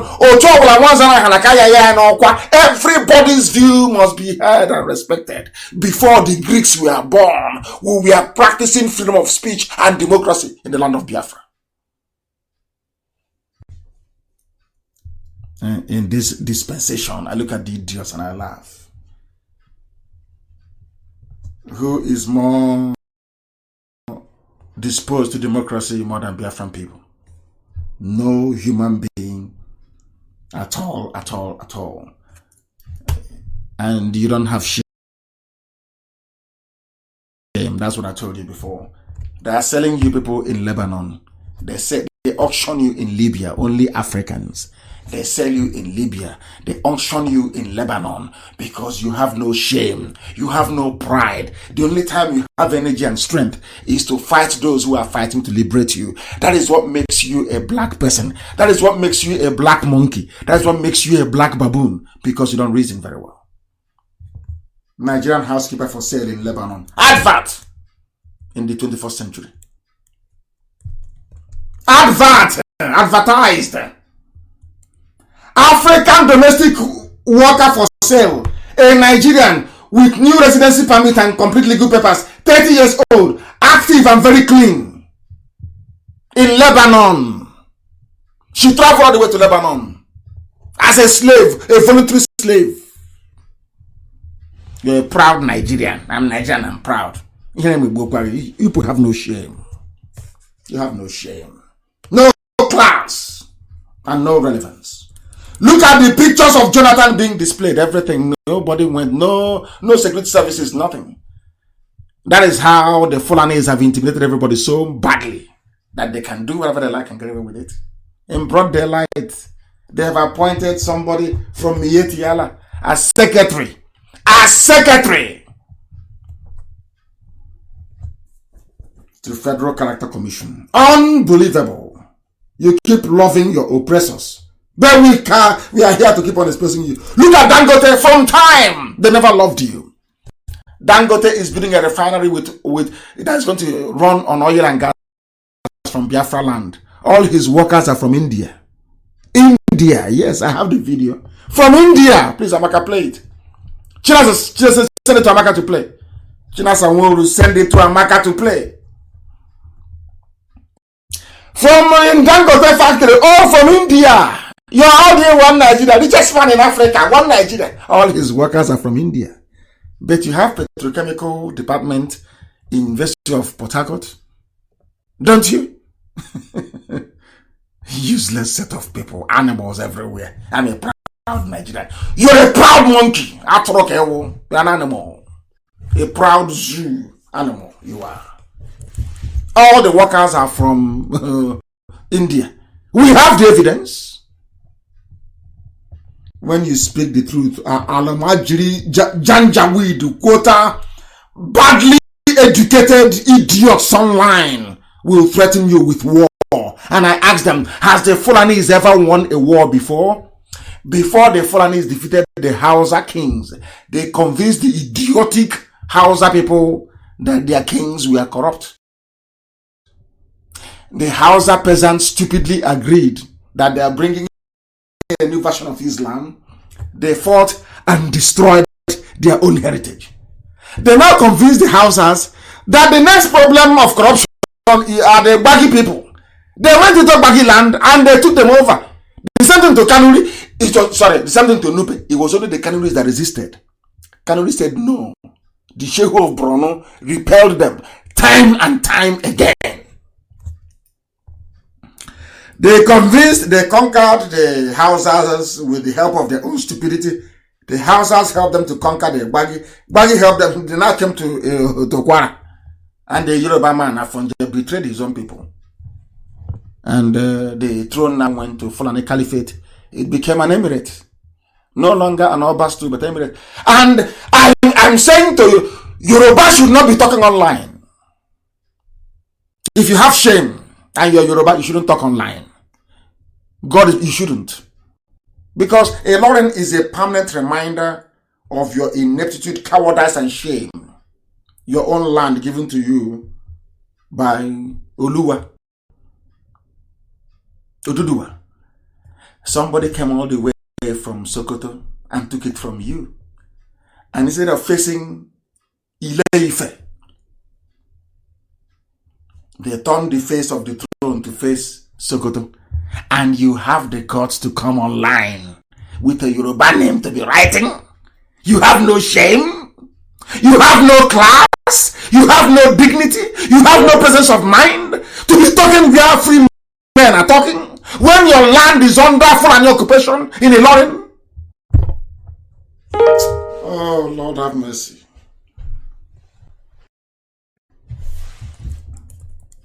As I said, they don't have shame. Blacks don't have shame. If it's white people with class, they will not write anything online. The Lauren is there, staring at you in the face, reminding you of how important you are. Go and fight for Duduwa. That is the only redeeming grace you have. All this nonsense about one Nigeria is crap. Go and fight for Duduwa and be men. Stand up like men and fight for your freedom. Stop deceiving yourselves. The Fulani have never fought any war before. Biafran War was fought by the British. The British Labour Party, I must say, not the Conservatives, the Labour Party. So we shouldn't be condemning the whole of Britain, as a matter of fact, to be honest with you. It was the Labour Party that did it. Labour Party of Harold Wilson, who was a major shareholder in Shell BP. He asked Ojukwu to give him access to our oil. Ojukwu said no, that was all. They left Enugu promising to crumble and to kill everybody in Biafra. The Labour Party of Harold Wilson. Those that helped the Zoo in the war against Biafra is plentiful. Czech Republic, Egypt, Russia, everybody helped them. Because Awolowo went and told them, these people are very clever. These Igbo people, they are very smart. If you leave them, they will become another Japan. And you don't want that. This is a black nationalist in Africa, a nationalist. They went and told white people to kill fellow black people because those people, they are brilliant. They are called Biafrans. The Igbo ethnic amongst them, they are so creative and innovative that if you leave them, this thing that Japan is doing, they will do it in Africa, and you know we are here to serve you. You are our master, you are white, we are black. That's how they got them. I hope you're following. That's how they crushed Biafra. That's why when you go to UN and you mention Biafra, they all start panicking. We don't want a black race to emerge that will give the world the impression that black people are reasonable. That's all. Our only crime is that we are blessed by God in heaven. That's the only crime. That's why I said that Biafra is the last miracle on this very earth. That is why it is very, very good for them to gang up against us. People don't know what we passed through in our diplomatic effort to get Biafra recognized. They don't know what we're passing through. Fulani and the Yoruba went and told them, don't allow them. If you allow them, they'll be like Japan. So they prefer to buy cars from Japan than to buy it from Newi or where. They don't want that. It will make them look bad. So it's called dumbing down. Let everybody, the Janjaweed system, Alamajiri, let everybody be poor. Hatred. For no reason. As I said earlier, a Fulani man was the mayor in Enugu, while Yoruba were not planning, kicked away an Igbo man in Lagos. One Nigeria indeed, yes? You people are criminals. We are here to expose the unexposable. That truth nobody will speak, I'll speak it. I will come to your house and I will speak it in your face. And very soon, I will be in Biafra land. And I will still preach this gospel. The only way you can save yourselves is to say, take your time. As I said earlier, a Fulani man was the mayor in Enugu. Please forgive me, God. By the time God finishes with the zoo, for our sake, then you will know what you've done to yourselves. Oh, what is happening now is just the beginning. I will still preach this gospel. The zoo called Nigeria is irredeemable. They sent COVID-19 patients from Zamfara to where they sending them to. Was it to Osun State? Osun? They said there's a Moteko. Somebody rang them and told them, come and get out of the way. What is Zamfara? You're in Nigeria now. Everybody is in freedom of movement. Don't you know that before? If you want to have a Motekun, you must have a Yoruba territory. As long as there is freedom of movement within the zoo, those infected COVID-19 Alamajiri must enter Osun. Now you understand it. That betrayal never ever pays. It never ever pays. The Bagi tribe is in very great danger, of course. And the Falana have spoken. Nigeria is being ruled by incompetent, ignorant, lawless individuals. Femi Falana, who was part of APC before, part of the Yoruba group that said, over our dead body will an Igbo man emerge. Never. Let us go to the north. The Fulani, they will give it to us. So I'm asking Falana this night, who is responsible for fostering on the people a rulership of incompetent, ignorant, lawless individuals? The Yoruba did. That is one thing the Yoruba must come out and say, we did. The mess now happening in Nigeria, we caused it. We caused it. We have dealt with our own saboteurs and traitors. Yorubas must rise up and try and do the same. The news is too much tonight. I will save some for Wednesday. It is too, if I continue to preach, people, I will save some for Wednesday. But let me just remind you, before we proceed very hastily to the next program. Everywhere you see pictures of hospitals, people being discharged, people being admitted, but in this all you see is a chart, figures. They said that only 85 people are dead in the whole of the zoo. 85. The only thing dead in Kanu is nearly 4,000. Go and see the graves they are digging in Kanu. Nearly 4,000. But they said it's only 85 who are dead. Go and see what they're doing with dead bodies in the north. Somebody died of COVID-19. They are touching the corpse. That is the country, and those are your citizens. Hey, zoo, allow me. Zoo, useless place. Unbelievable. All they know how to do is to kill innocent people. But there's something happening in Imo State, and I want to warn Hope them it cannot happen. Around the Zini Hitembise, I got the message late. Meeting of cattle owners and stakeholders in Ezini, the local government. So they're so proud they can come out in the open. Unbelievable. They summoned the meeting and said, well, the villagers must pay them. They're talking rubbish. Nobody's paying them anything. Those who are present, Honorable Barrister Anyadike Nwosu, Prince Unebu, and all these people who are there, we are not paying them not one dime. You came, you drove your cattle all the way from Sokoto to Mbise.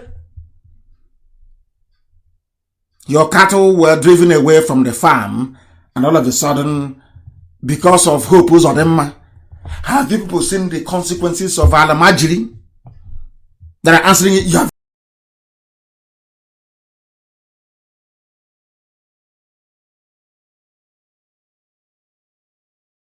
you seen what you have done?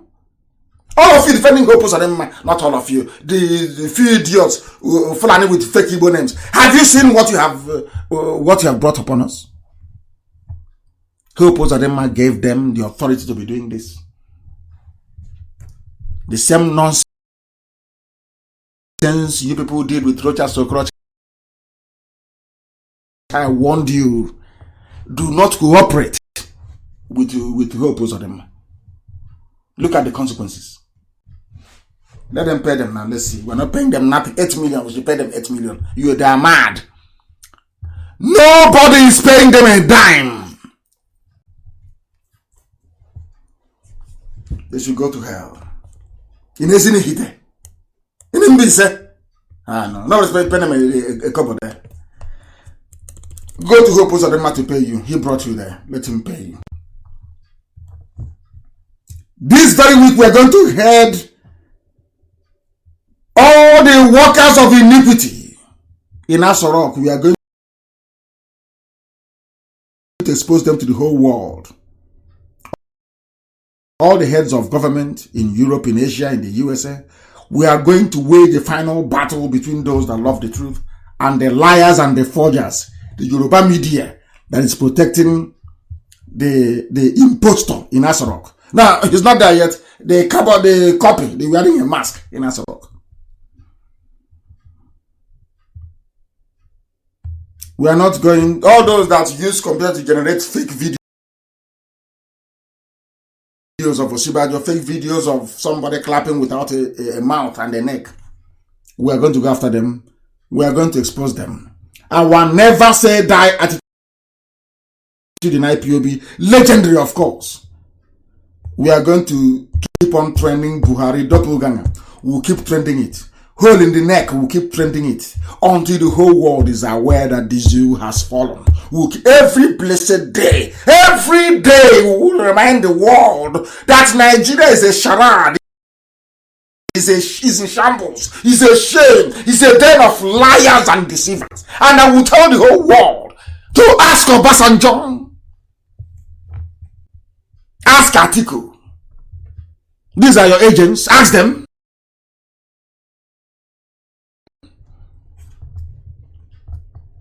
If that thing there is Buhari. This is the greatest rape of democracy the world has ever known. The greatest. What the Fulanis are doing with Yoruba collaboration is the worst thing that's ever happened to democracy anywhere in the whole world. And they will all go to jail. Those who run Channels TV, you see Tinubu will go to jail for what they have done. They don't know IPOB. We will keep pushing. We will keep, every wall will break down to make sure those responsible for this crime of imposing an impostor, a foreigner, an impostor, they can never go free. Never. They will see what will happen to them. They will see what will happen to them. We'll keep telling it. We are going to tweet. If you're not on Twitter, go and open one. We are going to keep tweeting. Never get tired because Twitter works magic. Go and I'm on Twitter at Nnamdi Kanu. Go and look for it. I have about 130,000 followers. Go and follow. Simple. We're not asking you to do much. Just retweet and follow each other as well. When you come across posts written by your fellow activists, like it. It won't cost you anything to click on like. It doesn't cost anything. If somebody is writing, just click on like and move on. It doesn't cost you anything. Or else, if you don't, when that person writes, you will not get notification. You won't. So go and be liking what each other is writing. Go to Twitter and follow one another. Flood Instagram. All the fake photos they have of Buhari, fake photos of Jubril. We are going to all over the world, to be everywhere. Remember I told you that we will cage him. We have caged him now. Wherever he is now, he can no longer come out. Jubril himself, the idiot wearing a mask in Asoro, cannot even venture outside. You see what it's called caging? That was what we did in IPOB. Do you see how we have mothballed the presidency of the zoo? And we have bound them. As a Pentecostal pastor will bind a demonic spirit. That's how we have bound them. They cannot move anymore. We run the zoo. We run it. Right now, we are remoting the zoo. They cannot bring out anybody. If they bring, we'll analyze, we'll flee them off, and they know it. The zoo is finished. The zoo is gone. Everybody must head to Twitter. I said everybody must head to Twitter. Immediately, you must go there. You must go to Twitter. Immediately. Go there and be a part of what is happening. Everybody must go there. I am at Mazi Nnamdi Kanu on Twitter. Go and join. Simply click on the tweet. It's not difficult. And also Radio Biafra Live is there too. Go and follow that too. And follow one another. Follow one another, please. Follow Amaka Eko and also follow Emeka Gift. Very, very important. You know. And there are some attention seekers. Don't follow them. Some of you are not quite savvy when it comes to social media. Anybody who is not with us, do not follow that person. Do not follow that person. Don't. Stop hunting for gossip. Don't follow that person. Only follow those you know can add value to our liberation. And I have a very special announcement to make this evening. Is regarding my land, regarding Isiama Faruku. Very, very important that people listen and listen very carefully, especially those who are living in and around my village. There are some people who have gone and connived with some criminals in my village to buy, or should I say, to take over our ancestral lands opposite Golden Guinea Brews Limited in Omaha. The land belongs to our ancestors. It doesn't belong to any families for our children and children unborn. It doesn't belong to any individual, but belongs to the children of the land. And is not for sale. The land opposite Golden Guinea is not for sale. There are some criminals who are making moves. If you have given anybody money to buy the land belonging to Isiama Faruku opposite Golden Guinea, go and take your money back. Take it back. Before that thing you put up there will be destroyed. Go and take your money back from the criminal. Our land is not for sale. My father has gone to join his ancestors as the traditional ruler of our people. This is not an opportunity for those who are looking to sell land to profit from their criminality. It's a communal land, ancestral land is not for sale. If you have given money to anybody, like Honorable Geoffrey Nyemobi, go to him and collect your money back. And any other person you might have given money to.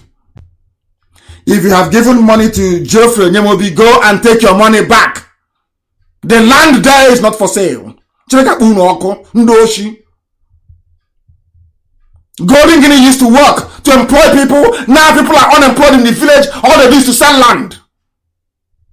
Not just in my village, but everywhere across Biafra land. Why do you think we're looking for Biafra? Not so that people can be selling land in the village, but so that people may go to work, be productive, and make something of themselves. Go to Geoffrey Nyemobi and take your money back from him if you have given him any money. Or any other person, any other idiot you may have given money to. From Isiama and Faruku, go and take your money back. It's an ancestral land, it's not for sale. My father did not sell it when he was alive. Nobody will sell it now. That is no longer there. Go and take your money back from them. And no more selling of communal land in Isiama and Faruku. That also is banned. No more selling of land, for goodness sake. That was wrong with some people. There is a video published by our sister that I want played. I am going to play it this evening that the whole world may hear it. That the world may hear exactly what is happening and why we are foolish. And I want it also posted on the page, please. Amaka, post it on the page. Let's hear this. Madam Senator, please. Madam Senator. Please say we should stay at home. That will provide food for us. For the past 2 weeks now, we have been staying at home and we are not getting anything. And I have 8 children. I'm a just pure water seller. Madam Senator, please help me. My children have to die for hunger. Please help me. Listen. Senator. You mean you have not gotten anything from the federal government? Yes, ma'am. Anyway, I might just have something for you. Thank you, ma'am. What is she going to give to her? A slice of yam, 1 tomatoes, 1 onion. Just listen very carefully. Amaka, please post this. It is very, very educational, highly educational, for people to understand that they are the architect of their own misery in Nigeria. Ordinary people are. Ma'am, please, this 1 piece of yam. This 1 onion. And this 300 naira. 300 naira. I have 8 children. 8 children. Please, this will not do us anything, ma. Please help me. So what do you want me to do? I am just a distinguished senator. Do I look like the federal government? No, ma. Did you vote in the last election? Yes, ma. Did any politician give you money to vote for him? Yes, ma. How much? 1,000. That is the problem. Do you have electricity? No, ma. We need transformer for the past 15 years, ma. We don't have. Do you have water? No, ma. You have sold your destiny and the destiny of your children in the hands of a politician.